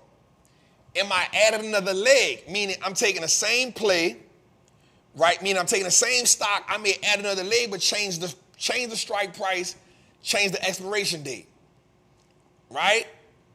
Or am I rolling it? Meaning taking the same contract, rolling it to a different date. There we go. Right? Am I taking the same one, just rolling it? If I'm taking a 900 call, rolling a 900 call, instead of it being a May call, I'm rolling a 900 call up or down. I can go further out or I can go come in some, because what happens now is I can change the date on it because the option is now cheaper. What is we doing? That was for free too. Thank you for coming to Trappin' Tuesday each and every week, y'all. Thank y'all for coming to Trappin' Tuesday each and every week. I ain't got to charge y'all for that.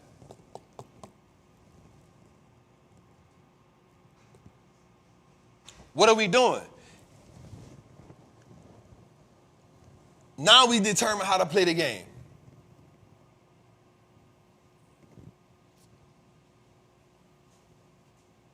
Let's go a little further, man. I ain't gonna do that.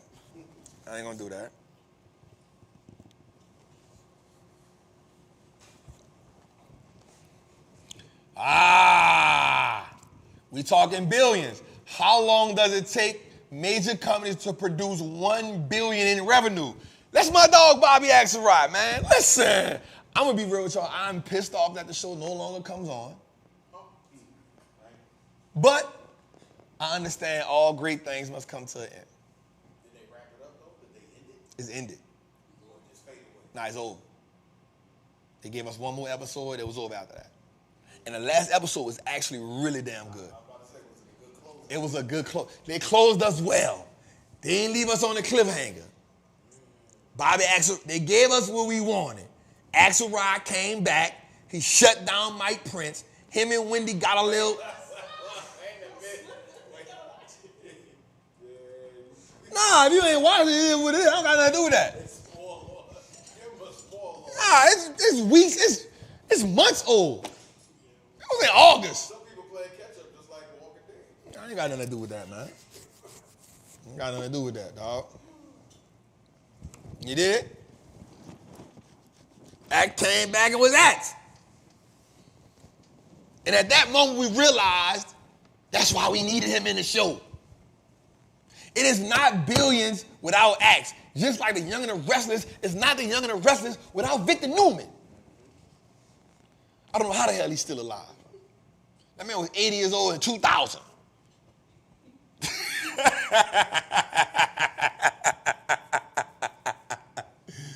That man been looking the same since my grandma was watching it, bro. She passed at 96. Jabot Enterprises. Newman Enterprises. Genoa City. Where the hell is Genoa City? Where the hell is Genoa City? Where the hell is Genoa City, man? Anyway, let's go look. And this is not like Walking Dead, Jose, because The Walking Dead really pissed me off because they changed the narrative of the movie.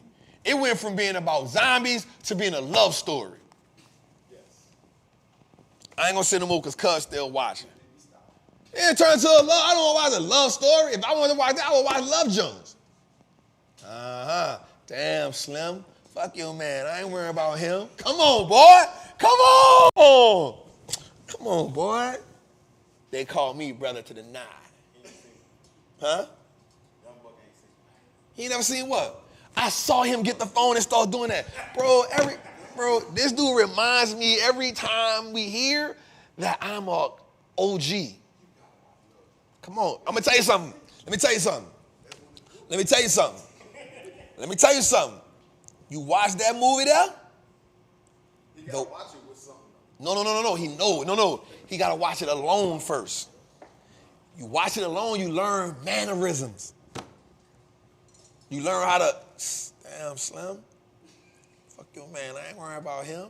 Ooh, they call me brother to the night. I wanna be that funk in your left eye, trying to be that in your right. Is that all right? That's all right, brother. Hey, I'm telling you. You know what, bro? You know my biggest fear? I'm gonna tell you my biggest fear. I'm not gonna say my biggest fear. One of my biggest fears is dating a woman that doesn't understand the importance of movies like that. Love Jones.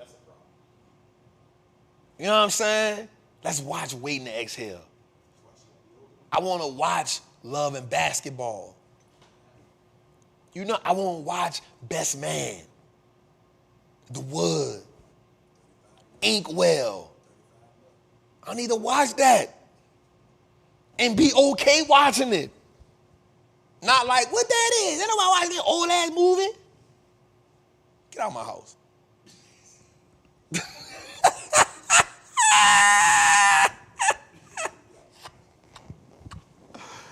Bro, that was really, bro. So how old are you? 21. Oh my goodness. Damn. 21. Damn. I was fresh. I had 4 years left on that 10-year bid. 5 years. Damn. I'm gonna tell you something though. You go watch movies like that, bro, ain't nothing like old game, dog. I don't care what these, ain't nothing like some old game, dog. Some old, you know what I'm saying? You start giving them that look. You know what I'm saying? Nothing like giving them that look. You know what I'm saying? Well, I got it, man. How long you had that problem for? Ooh.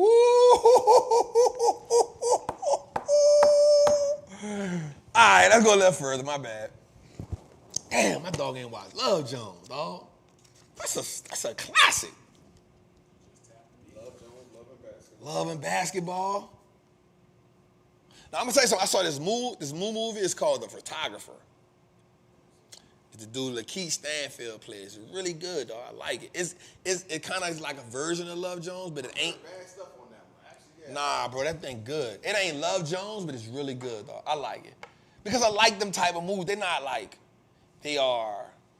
It reminds me like an Eric Jerome Dickey book or something. You know what I'm saying? Like it's you know why? Because people want, this new generation, they want to move on, people just get into it. No, you know what you gotta go watch? You gotta go watch like Jason's lyrics, dog. You gotta watch Jason's lyric, bro. That's what made the world fall in love with Jada Pinkett, dog. Jason's lyric. That's what made the world fall in love with Jada Pinkett, dog.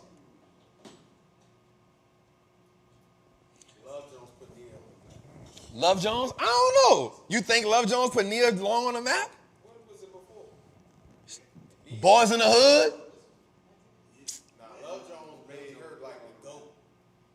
She just jumped. That almost, if we talk about It took her to another level for sure, but she was, Trey, come on. Brandy, go inside.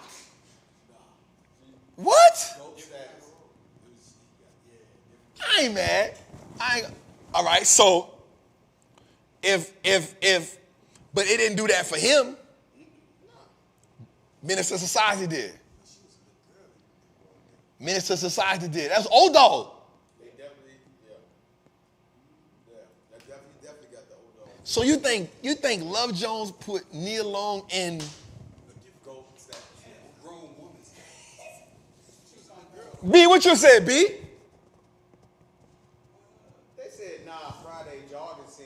I'm telling you, like, but that was after though. Friday is after. No, she was GOAT before. She was, I think by the time we got her in Friday, we was already in love. Yeah.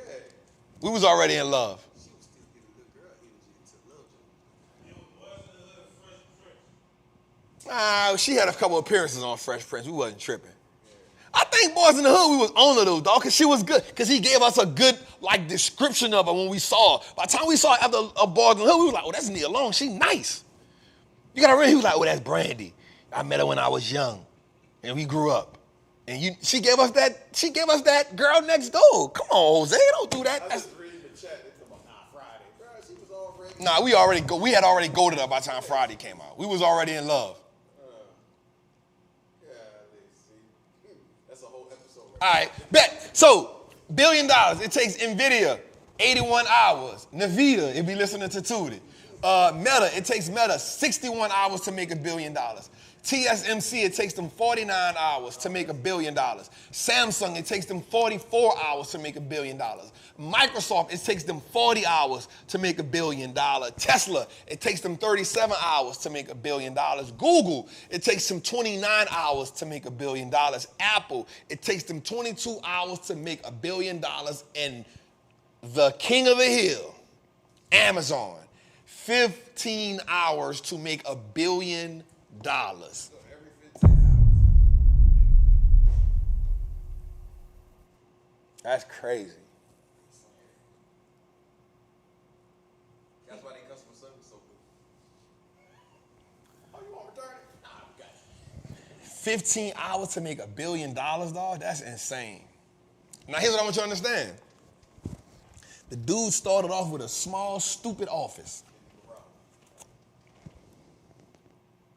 He asked his family members for $10,000. They all billionaires now.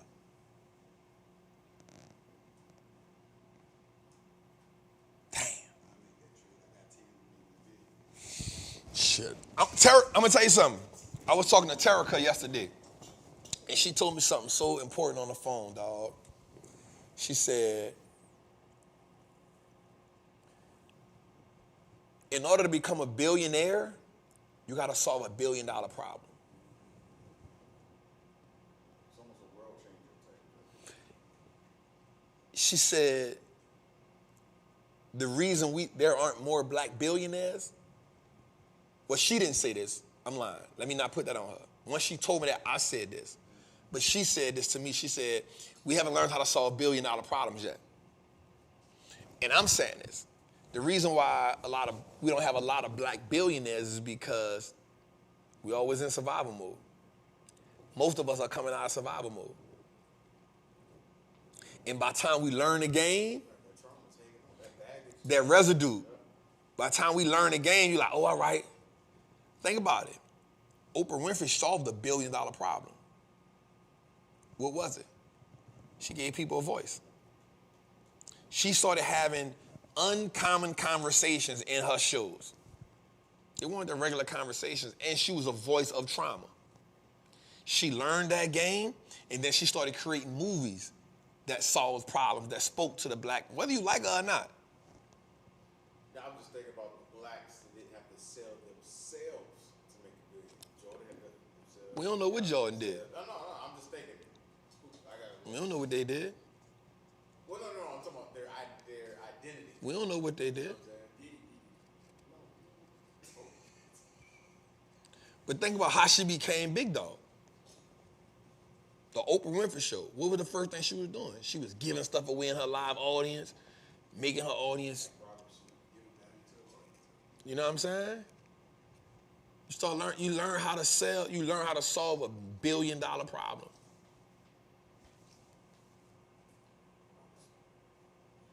You feel me? When you learn how to solve $1 billion problem, you put yourself in $1 billion situation. That's the game. Let's go a little further, man. So I got to find $1 billion problem to solve, man.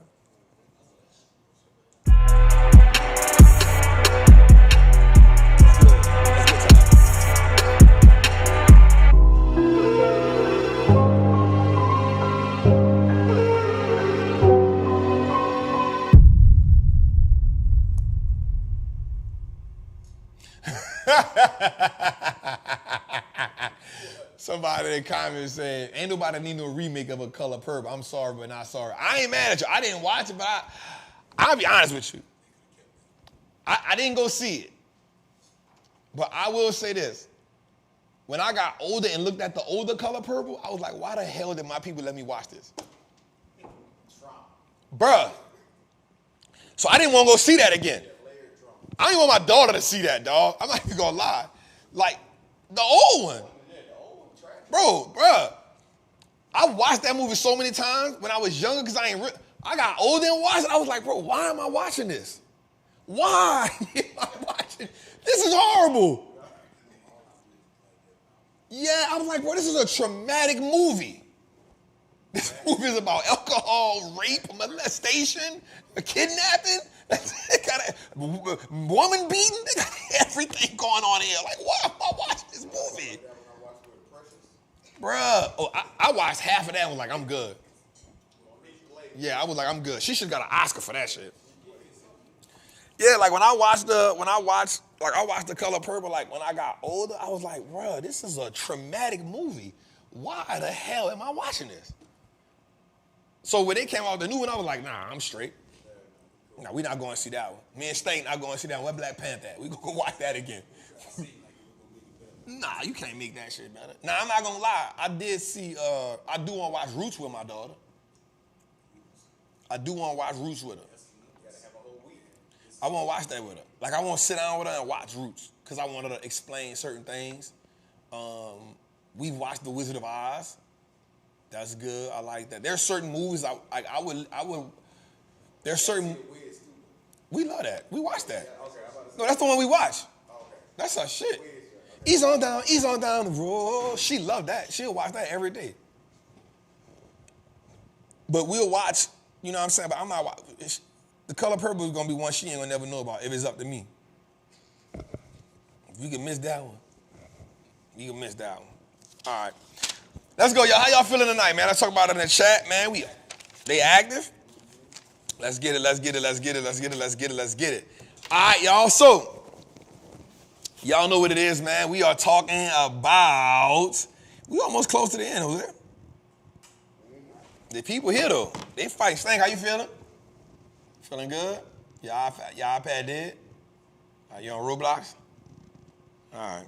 What you doing, flipping? Should have kept you in gymnastics. My baby scored a goal. I told you about what my daughter did in practice? Yeah, you said yeah. So she scored a goal in the game. She scored 2 goals in the game. You scored 2 goals in the game, right, Stank? She scored 2 goals in the last game they had. They won 6-1. George, you keep bullshitting. You keep asking me to come to the game. You ain't never come, dog. Stop inviting your ass.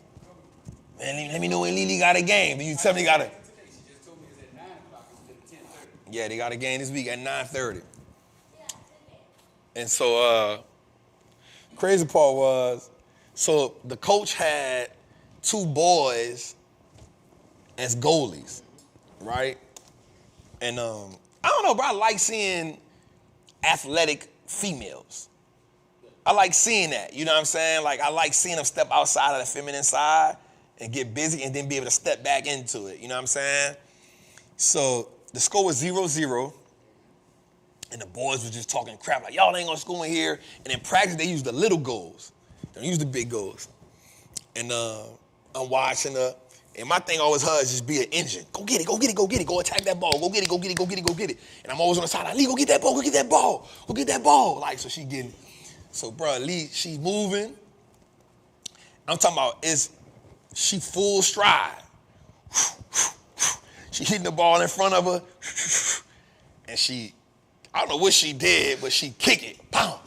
It go in a goal. And the boy like, ah. And the coach like, uh-huh. And he told Lily, you lucky. And she talk about something. It's just my magic. Bro, that was the fun. She was like, it's just my magic. Like, she did a little shimmy going back. I was like, the coach looked at me and I was just like, that's her personality in a nutshell right there, dog. She was like, it's just my magic. I was like, what the hell is that? You know what I mean? But shout out to my baby, because she been on fire putting them goals on him, you hear me? She been on fire. All right, let's get into it, man. Y'all know, man, flush it or flip it. It's all about us, you know, looking at companies and being able to dictate if we want to buy in, if we want to buy out, what we gonna let it do. Let's go with it, man. Let's go with it. All right. First on the list is Jose, Medtronic. Jose, right? Ticker symbol MDT is a medical technology company which engages in the development, manufacturing, distribution, and sale of device-based medical therapies and services. It operates through the following segments: cardiovascular, neuroscience, medical surgical portfolio, diabetes operating unit.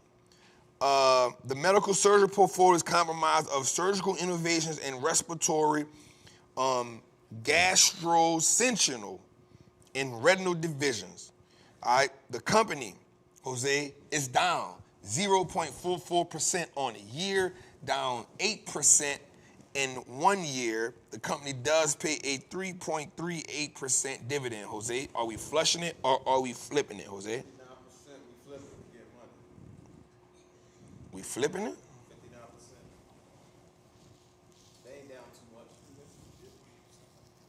You think they're having a bad year? Ain't bad too much. What make you say flush them though? No. I mean, what make you say flip them?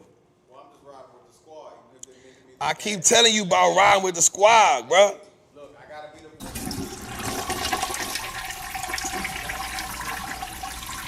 I don't hear that, dog. Hold up, I need to take a minute right quick. I need to see something right quick, Jose. Oh. Yeah. Oh, I still got that thing. Need to call Fat right quick. Need to check in, see if he all right. Need to see if he all right out here in these streets. He got a girlfriend.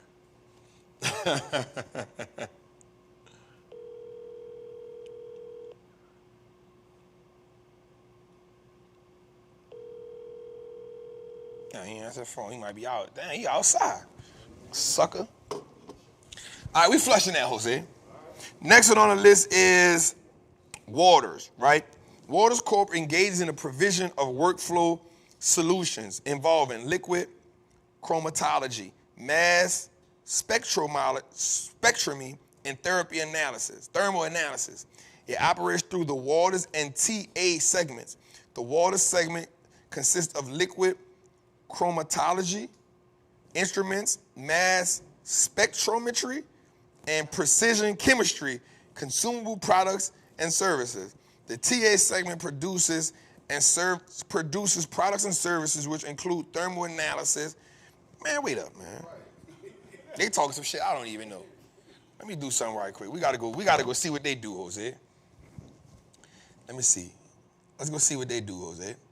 Because they talking all kind of big words that Trap can't even produce.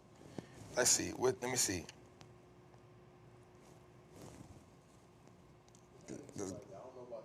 Yeah, I'm all on them.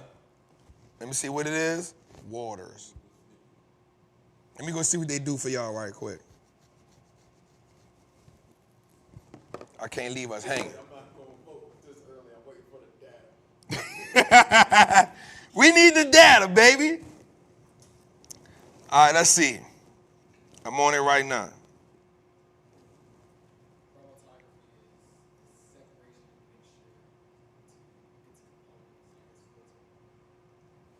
What? All right, here we go, y'all. Let me go to the investors page. There we go. Yep, 326. Waters Corporation unlocks the potential of science by providing the tools, technology, and insights that enable scientific breakthroughs in labs across the globe. For over 60 years, Waters has provided high-value analytical technologies and industry-leading scientific expertise with solutions that serve life, materials, and food sciences, having pioneered innovations in, what it was, youngin'? What's the name of it? Chromatography, mass what? Oh, you don't know that one? In practice, our instruments and software ensure the safety of the medicines we have. the purity of the food and water we consume, and the quality of durable of products we use every day.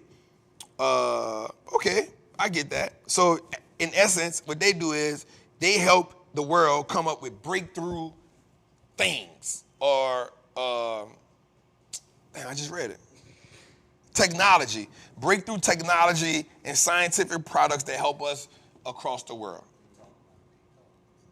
So this, I can tell you out the gate, this goes in my too-hard box.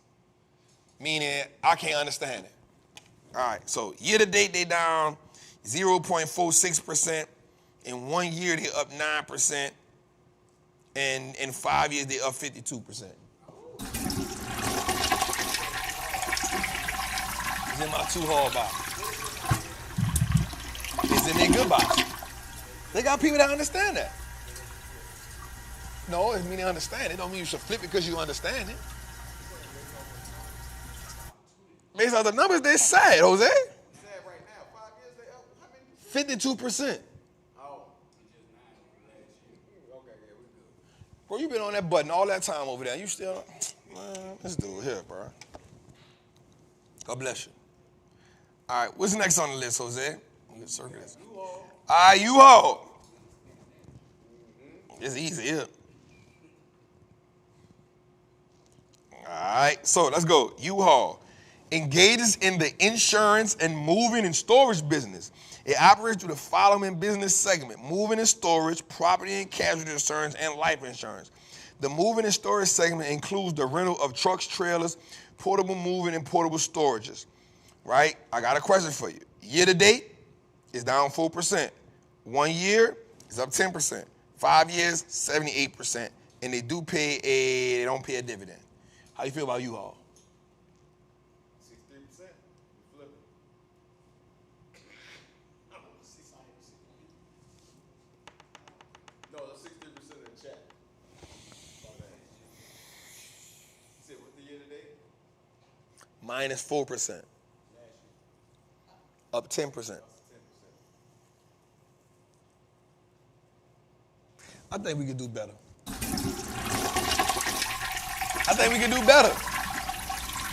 Let me explain something to y'all.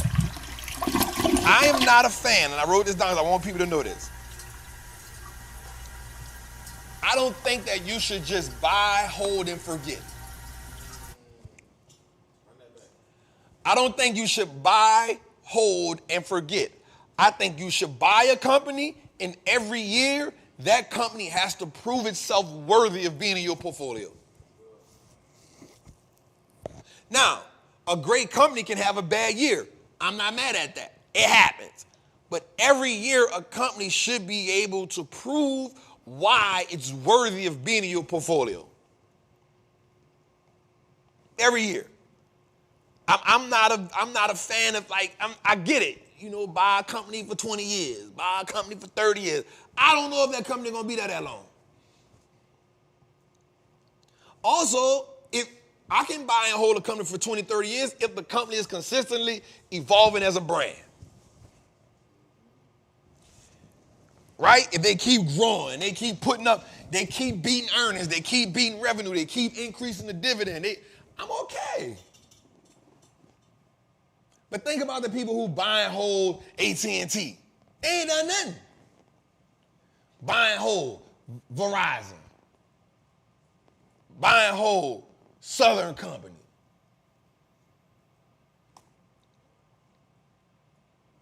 I don't think that you should just buy, hold, and forget about it. I think you should buy and hold, and then every year, that company has to prove that it's worthy of you holding it in your position. Stop looking at it as you're the beneficiary of owning this company. The company is the beneficiary of you being a shareholder. We cooking. Ooh, I don't know where that came from just now. I pulled that one. That was in the hat. Rabbit. Black hat trap. When I put the black hat on, I'm in that. They not like us. All right.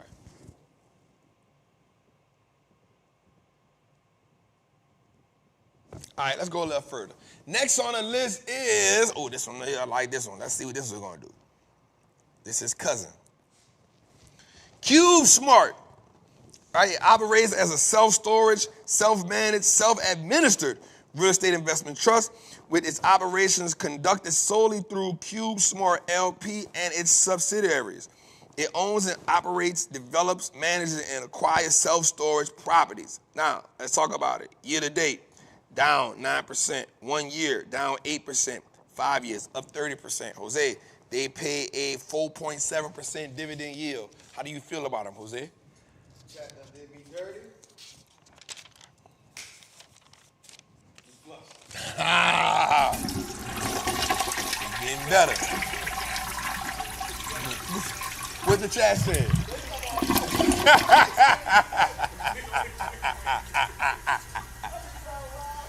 You gotta be an independent thinker. Oh, you the people champ? I feel that. I feel like you'll get slaughtered with their ass too. Flushing. All right, let's go a little further. All right, next on the list, OMI. I feel like we did this one before.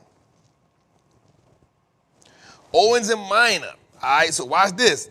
Owens Minor is a healthcare solutions company which engages in a product manufacturing and delivery, home health supply, and services to support the care of the hospitals and into the home.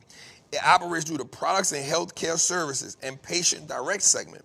The product and healthcare services segment includes medical distribution, the outsourced logistics and value-added services business, and global products that manufactured and sourced medical surgical products, right? Jose, year to date, down 1%. 1 year, down 2%. 5 years, up 462%. They don't pay a dividend. I thought you was the people champion. Nah, all right, look, I'm gonna ride with him this time. We flip it. God, the mighty no. Oh, they changing up. They fighting back now. They getting smart. What they saying? They fighting. What they saying? It's 50-50 now. Ooh, right now they say flip. Talk to me, Jose. They talking about flip. We flipping. Flipping is winning. Flipping is more. I don't know if they scared. I don't know. Everybody say what Malik say. How you feel though? I'm flipping.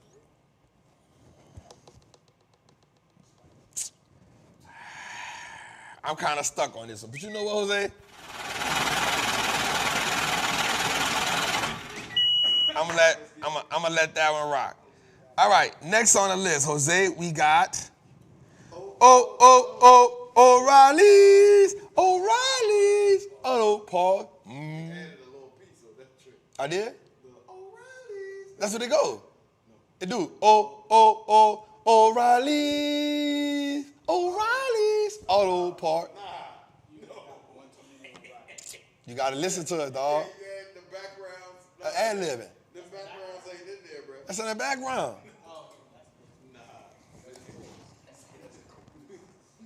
Don't get us dimmed up. They gonna flag my show. I don't need them talking about, hey, give me that bag.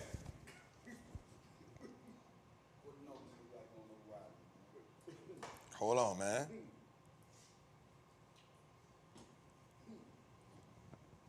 You gotta at least say I gotta know how to spell that trick.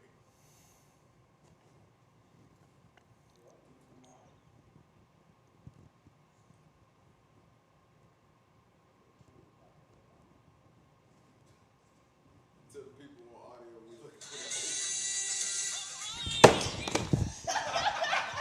Don't play with me. Don't play with me. Don't play with me. What you talking about?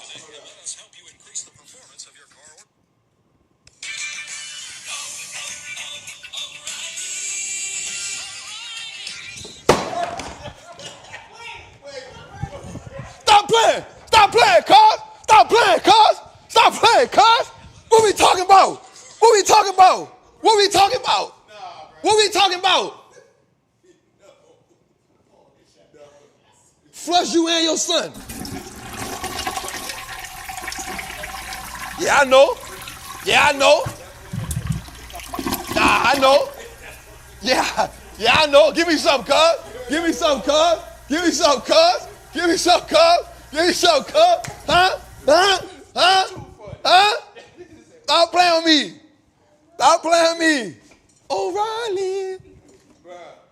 O'Reilly. That play on the Caucasian stage. O'Reilly. Never heard that one. Yeah, I know.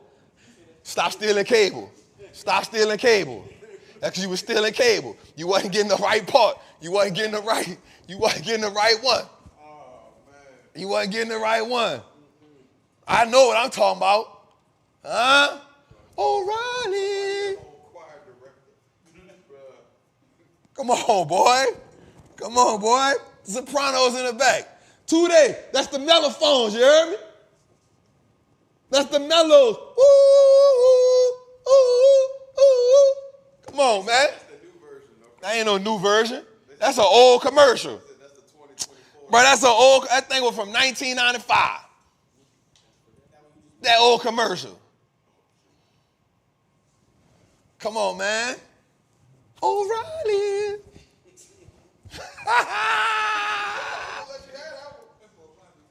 Come on, man. Don't put me on the spot like that, but pull it up. Nah, I don't hear that. 2 days. Come on, man. You know how we get down, cuz. That's the mellows. Woo! All right, let's go, man. O'Reilly's. It owns and operates retail outlet in the United States. It engages in the distribution of retail and automotive aftermarket parts, tools, supplies, equipment, and accessories in the U.S., serving both professional installers and do-it-yourself. We'll stop right there. O'Reilly's doesn't pay a dividend. The stock is up 7% year to date, up 8% last year, up 175% in 5 years, Jose. Flip it. I like that. There you go. There you go. Get it right. O'Reilly. O'Reilly's. That's crazy. Yes. Somebody said you was doing it.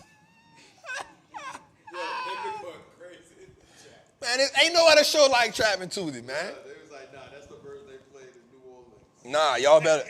Nah, you know what it was? You know what it was? You know what it was? Y'all been stealing cable. So y'all was getting half the commercial. That's what it was. Y'all stealing cable, so y'all was getting half the commercial. No, they played on the radio. And that's why they be on the radio, cuz. Telling y'all, dog. One more for Trap. I missed that. AutoZone just entered the chat. You know what I'm saying? Come on for Trap. O'Reilly's. Y'all heard that? O'Reilly. O'Reilly. All right, what's next on the list, Jose? Keurig Dr. Pepper. Dr. Pepper. Y'all know what it is, man. Engages in the manufacturing, market, distributing, and sales on non-alcoholic beverages. It operates through the following segments: U.S. refreshment beverage, U.S. coffee, and international.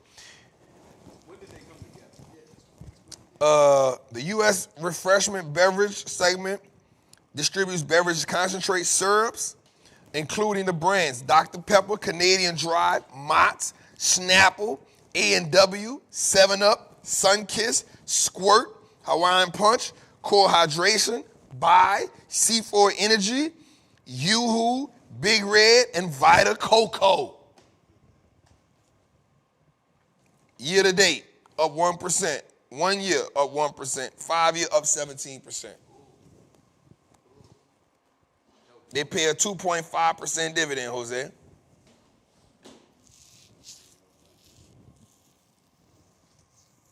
even like Dr. Pepper. When they come together, though, real talk. What's the brand name? That's the brand name. Yeah. Because y'all just know Dr. Pepper. That's the brand name, dog. That been the brand name. Huh? That man was born 2001 and he knew that was born. Come on, man. What y'all doing over there? All right, Jose, next on the list. Kroger. All right. I ain't heard about them till I came to the 8th. That's a fact. We had Winn-Dixie and Schwagman in New Orleans. I know about Winn-Dixie and Schwagman. Rouse's. We had Salt, Safeway, and Jack. Never heard of that. All right. Kroger engages in the operation of supermarkets, multi-department stores, and fulfillment centers. Its brands include Big K, Smart Way, Heritage Farm, Simply Truth, and Simply Truth Organic. The company was founded by Barney Kroger in 1883. Jose, year to date, the stock is up 20%. 1 year, 12%. 5 years, 115%. And the stock pays a 2.5% dividend yield. Jose, how you feel about that?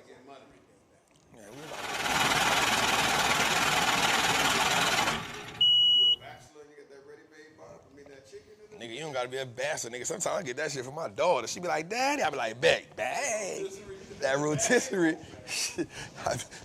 I break that thing down and throw that thing in some yellow rice here. Here you go. She be like, it's good, Daddy. Put some cream of, I might put that there with some cream of mushroom. Done, dog. Come on, boy. That thing turned into a whole meal quick. You hear me? Look. All right, last one, man. Yum. Yum Brands is a service restaurant company which engages in the development, operation, franchise, and license of a system of restaurant that operates through the following segments: KFC, Pizza Hut, Taco Bell, Habit Burger, Grill Division. The company was founded in 1997. Year to date, the company is up 2%. 1 year, the company is down 3%. 5 years, the company is up 30%. It does pay a 1.82% dividend yield. Jose, how do we feel about Yum Brands?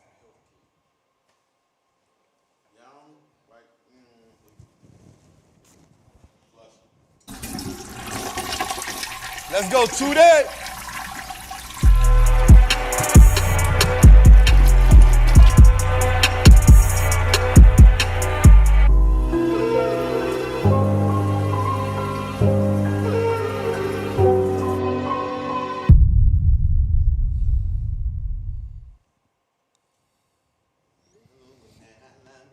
All right, let's go, man. 1-800-TRAPPER hotline. Y'all know how it go. Let's talk about it. Let's talk about it. Let's go, Tootie. Turn us up. Hey, good afternoon, family. I have a question today around stories. And in the course, you talk about finding your why, right? Whether if it's in an option play and finding out why you're in a trade, or you're doing a buy and hold and understanding why you're doing that. So just want to understand, what goes into building a story? How do you build a story? How do you avoid buying or entering a trade solely based off of the price action and what you can project it to do, and just go about building a story around a position? So I'm really curious to know how you do that, if you can help us out. Thank you. That's a great question. Now, King, we appreciate you. So definitely, if you are looking to get your questions answered like this, you want to be a member of Patreon, you want to be in the Masters of the Triple Beam, we get your questions answered. Jose, we also got to go back to the thing that me, you, and B did that day, dog. When we going to put some of that? That's a whole new show. That's a whole new show. All right. One of the ways we can build a story, that's a great question. I truly can't make an investment or a trade without a story around something, because the story lets me know what is when can I enter, when can I exit, but also knowing when the story has revisited itself. All right, so let's create a story. Let's go in and create a story right now. All right. April, we saw war intensity amplified. All right. Now, when we saw that, we know that brings a certain kind of turbulence in the market. It affects something in the market with war.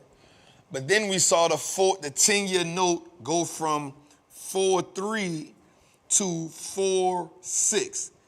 The minute it hit 4.6, I told the Patreon group, hey, we got to watch this because 4.7 is a pressure point. And then we saw the VIX go from 13 to 21. That's our story. That tells us that the market is poised to pivot another way. Now, once we understand that, that's one story. Now, what happens is we can build multiple stories and what's going on. That's a great question.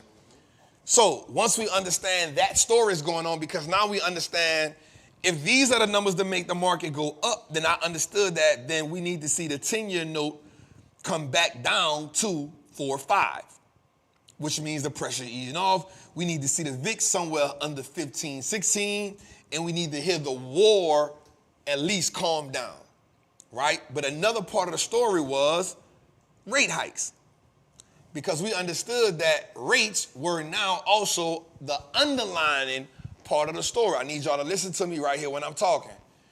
So we needed the Fed to also, one of the things the Fed had been doing was they had been completely disregarding the idea of rate cuts or rate hikes. They just kept saying, we need more data. What's the key words they've been saying? We are data dependent. Data dependent. They wasn't saying we're going to cut. They wasn't saying we're going to hike. They just kept saying we need more data. It's kind of like the little kid be saying, you keep saying tomorrow, tomorrow, tomorrow, tomorrow, tomorrow, but you ain't telling me nothing around it. Like, why we ain't doing it today? Why we not doing it? So the Fed came out and said, yo, we are not hiking, and the goal is to still cut rates this year. Boom. That's one way we got something good happened to our story. Next, we still know there's a war, but in 3 days we saw, in 4 days we saw 3 different bombing situations going on, right? That died down. The VIX went to 14, and then we saw the 10-year go from 4.7, it started creeping back down to 4.5, now it's at 4.4. Once it got under 4.5, now we had a story where we knew how the market was gonna go, right? That's one thing. But then we say, okay, what industries are feeling it the most? What is going on? Right? What industries are feeling this? Is it a market event? Is it an industry event? Is it a sector event? Company event? We know that it's a market event because of everything that's going on. It's putting pressure on the entire market. So now we go look and say, okay, what on our watch list is underperforming in a dramatic manner right now? Right? What on the market right now? What in my watch list? Because I don't got to go outside my watch list. I should already have a watch list of however many companies. What on my watch list right now is dramatically underperforming? Okay? Well, Trap, we saw Nvidia go from 976 to 796. Whoop, that may be a button to press. Because the story around the company didn't change.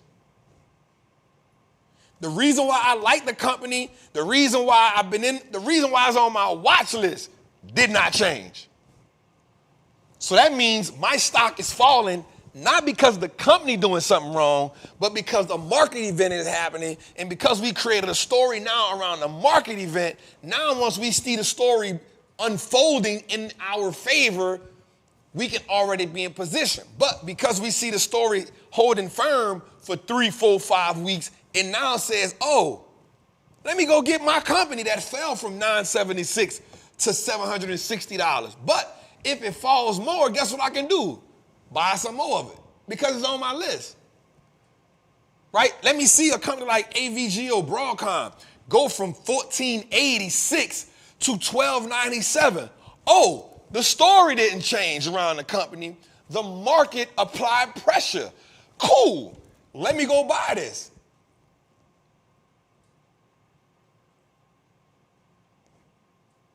Right? So the story was around what is causing the market to do something. Now that causes us to pay attention. I may sound like, damn, Trap is a genius right now. No, it ain't.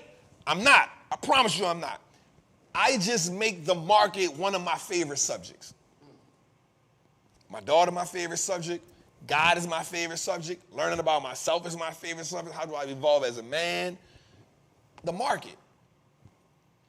Business is one of my favorite subjects. How do I keep getting better at business? Speaking, how do I keep getting better as a speaker? So I listen to people, T.D. Jakes, Eric Thomas, Inky Johnson. I go listen to Barack Obama, John F. Kennedy, Martin Luther King, Malcolm X. Speakers.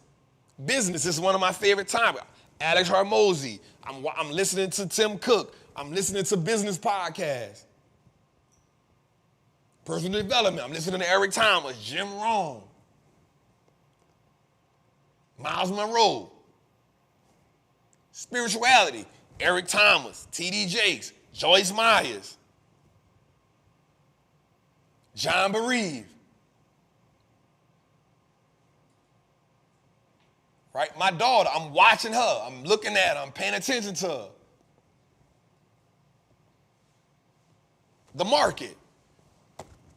CNBC, Bloomberg, Wall Street Journal, Barron's, Trappin Tuesdays. I still go listen to old stuff that I've said.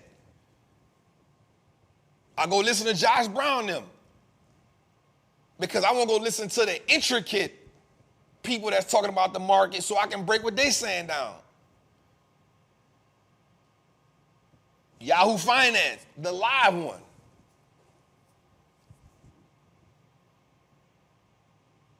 Man, I love Bob Proctor, man. I've been listening to Bob Proctor forever.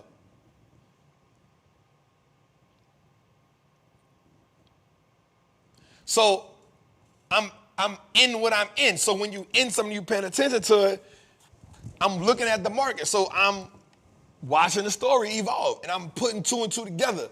The thing is, like, we want to be successful at the market, but we don't want to take the market serious.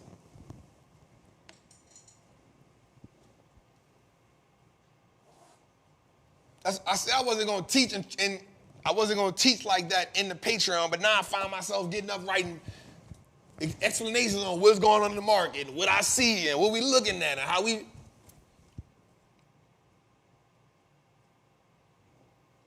In order for something to change your life, you have to be able to make it a priority. One of the things I'm looking at is I be listening to LeBron and JJ Redick, right? When I listen to their podcast talking about basketball, it is high level. But guess what? People that play basketball at a high level, they understand that. People who love basketball, they understand it. I don't. I just be liking it. I be like, they be talking some gangster shit on here.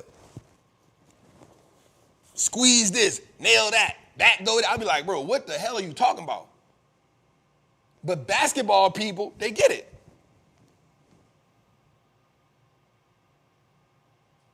They get it.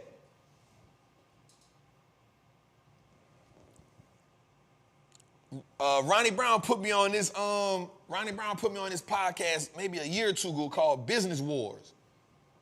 Good podcast. They talk about business. What the business doing good? What the business doing bad? How they doing this? How they doing that? Business, I was like, well, that's good. So in order for you to be able to see certain things, you gotta be in, and I'm not talking, you gotta be in environments that is the conversation. If I hang around bankers, that's what I'm gonna learn how to do. I'm gonna learn how to deal with money in the bank. If I hang around real estate people, guess what I'm gonna learn how to do? I'm gonna learn how to do real estate. If I hang around people that rob and jack and commit crime, guess what I'm gonna be? Dead or in jail. You are a byproduct of the conversations that you have.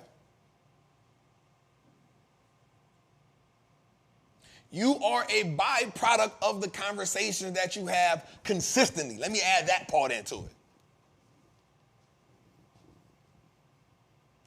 it. Great question, King. Let's go a little further.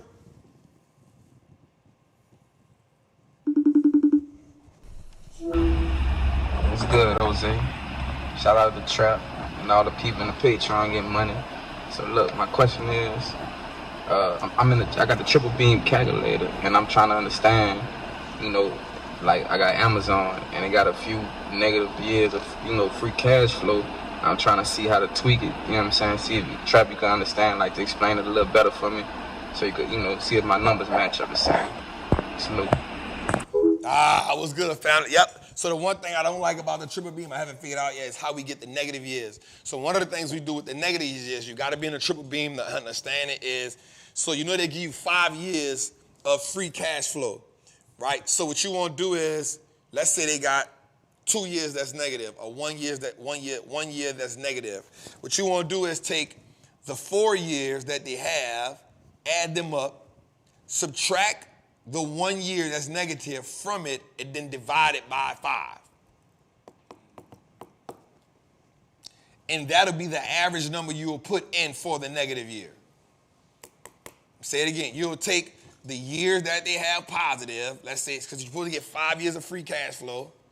If they have 1 year negative, you'll add the full years up and then subtract the 1 negative year from that. And then divide that by 5 and make that your negative year number. And then you go through it the way you would regularly go through it. You will put that number inside of there, and then you will go through it. And if it's 2 years, you do the same thing, and then that number becomes the 2 years right there. Now, for my people in the triple beam, I want you to understand something. When it gives you that price can be nowhere near the actual current stock price. That's okay. Because the triple beam is designed to tell you value. What is the company worth from a value perspective? Listen to what I'm about to tell you. The stock market is never wrong, but what it will do is oversell you something or undersell you something.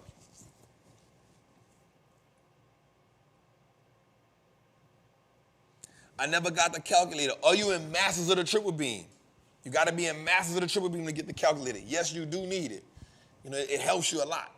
It'll even help you with some of your option plays if you know how to use it right. All right? So I want y'all to remember that because a lot of people, I be still trying to answer the questions in the DMs and in the Patreon. Y'all, I will never get to all of them. I just don't come to that conclusion.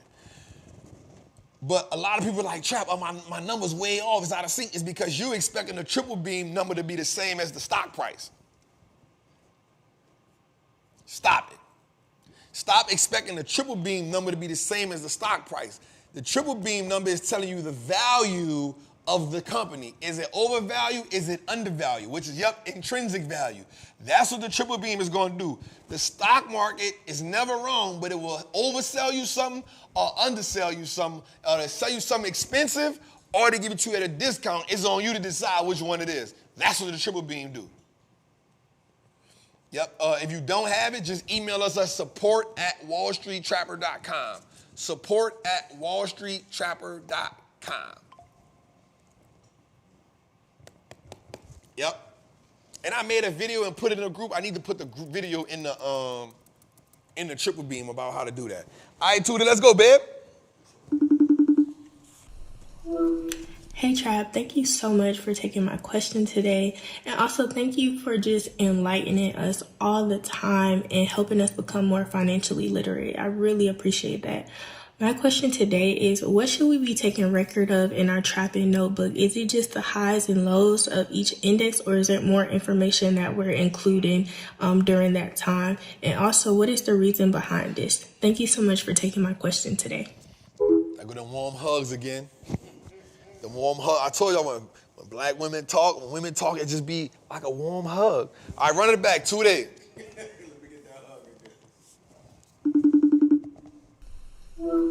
Hey Trap, thank you so much for taking my question today. And also thank you for just enlightening us all the time and helping us become more financially literate. I really appreciate that. My question today is, what should we be taking record of in our Trappin notebook? Is it just the highs and lows of each index, or is there more information that we're including during that time? And also, what is the reason behind this? Thank you so much for taking my question today. I thought that I just wanted to get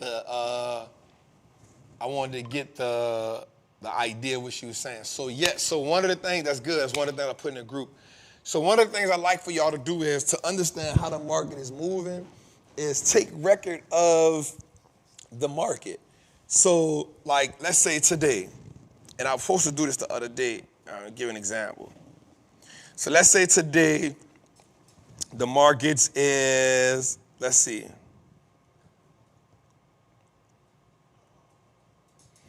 All right, so today, the Dow Jones was at 38,884. The S&P was at 5187, and the NASDAQ was at 16,332. So what I want y'all to do is on a Monday, when the market open, or you can start today, the market closed at this, right? So tomorrow, when the market closed, you write that down. When the market closes every day, or you can say it closed, you don't gotta do it every day. You can say Monday it did this, Friday it did this. It opened Monday here, the market closed Friday it is, all three indexes. And what that's gonna do is, that's gonna give you an idea of how much the market moving or is not moving, right? So you can go back and be like, okay, that's why I be having my stats. I go back to my notebook. Okay, well, the market ain't did this since April of last year. You know why? I can be like, damn, when the market did this? Let me go track this down. Oh, it was April 2021 when the market did this, right? But also, and so that's one to help you keep track of that. Another thing you could do is companies on your watch list. You could be saying, okay, 52-week high was this, 52-week low was this. You can write that in your book. And every time it break a new high, you write that down. Right? You want to keep track of the companies that you love, or the companies that you enjoy, the companies you want to be a part of, because that also puts you in a situation to say, here's a buying opportunity, here's not. But even to go a little further, when your company does something like, oh, I don't know, Apple just dropped the iPad. All right, Apple dropped the new iPad today. It added these features. What did the stock do? Well, it didn't do nothing when they heard it. All right, cool. Well, Tesla said on this date they're going to do this. What that'll help you do is when you're doing your research on a company, you can now say, well, Tesla said they're going to drop a new model car. Well, it's a year later and they still didn't drop the car. Let me take a note of that. Right? So what happens is this is another way to help you build on your story. It's another way to help you build a story on the companies that you love and keep track of the market. Let's go, Tootie. Hey, Trap, it's Kim. I'm at work today, so sorry for the setup. Here's my really quick question. I'm really confused on this very basic concept. What does it mean when they say they're shorting a stock or taking a short position in a stock? Thank you so much. Appreciate you, man. Miss Kim has the warmest hugs. Miss Kim is so dope, yo. She's in both groups. She go crazy. So basically, Miss Kim, if somebody is taking a short position, they just saying that the stock, they are going against the grain. They're going short the stock, meaning they think the stock will have to go the other way. Plain and simple.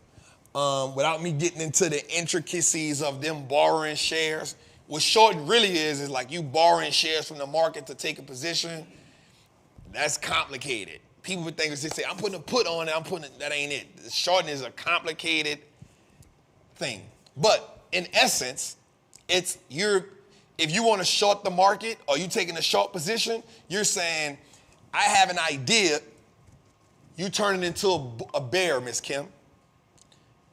So if you don't know what bulls and bears are optimists about the market, bears are pessimists about the market, or they're optimistic about the market going down. Let me say that.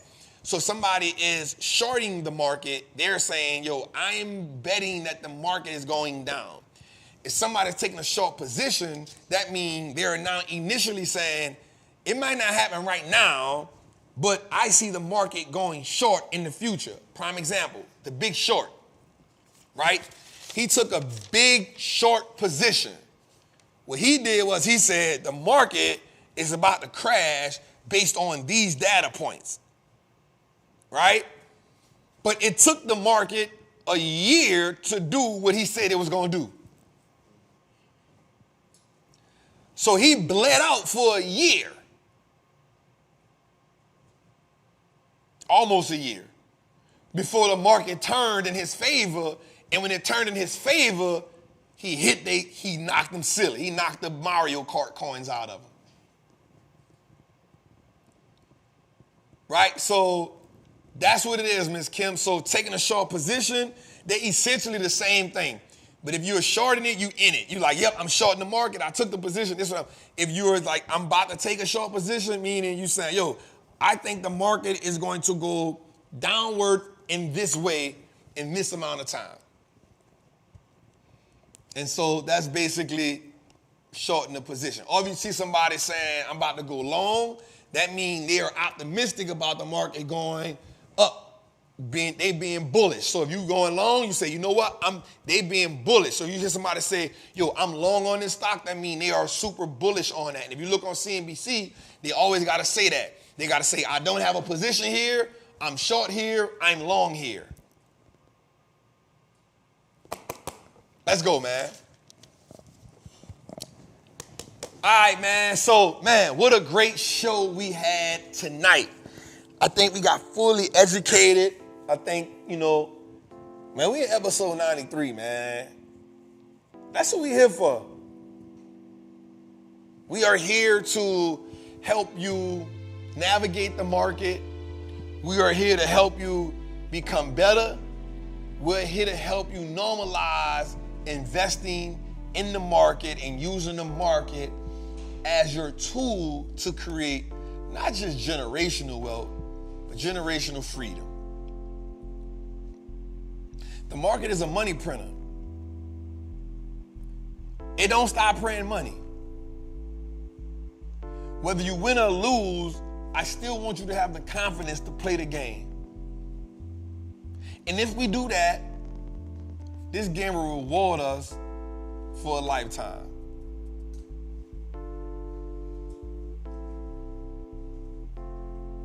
It will reward us for a long time. I ain't gonna keep y'all too long tonight. I just wanted to let y'all know, man, I'm thankful for every one of y'all for coming each and every week. We 93 episodes in, and we got a long way to go. We ain't stopping, man. We ain't stopping. We're gonna run into some bumps on the road, but we ain't stopping. And then we just want y'all to know we appreciate y'all for giving us 3 hours on a Tuesday when you could have been doing a whole bunch of other stuff. So for that, from myself and the team, we just want to say thank you. So listen, man, every Thursday, man, make sure y'all download Trappin Tuesday.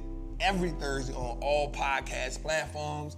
Every Tuesday, we'll meet y'all here in the Trap. Go to the Wall Street Trapper YouTube page. We download new stuff every day. Not just stuff from here, but every Monday, Wednesday, Friday, Saturday, we download stuff. Go check that out, man. Make sure you like, make sure you subscribe, make sure you share. It's your boy, the Wall Street Trapper. We love y'all. Huh?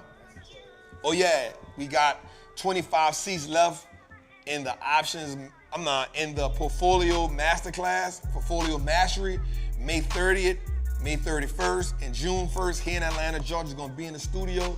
We're doing 60 people.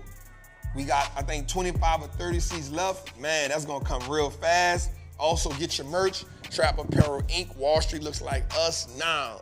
Let's go, man. I love y'all. I appreciate y'all. I see y'all tomorrow morning on live when the market open. All my people in Trappers Anonymous, we love y'all. All my people in the Patreon, I love y'all too. Salute. We'll see y'all next week, man. Love.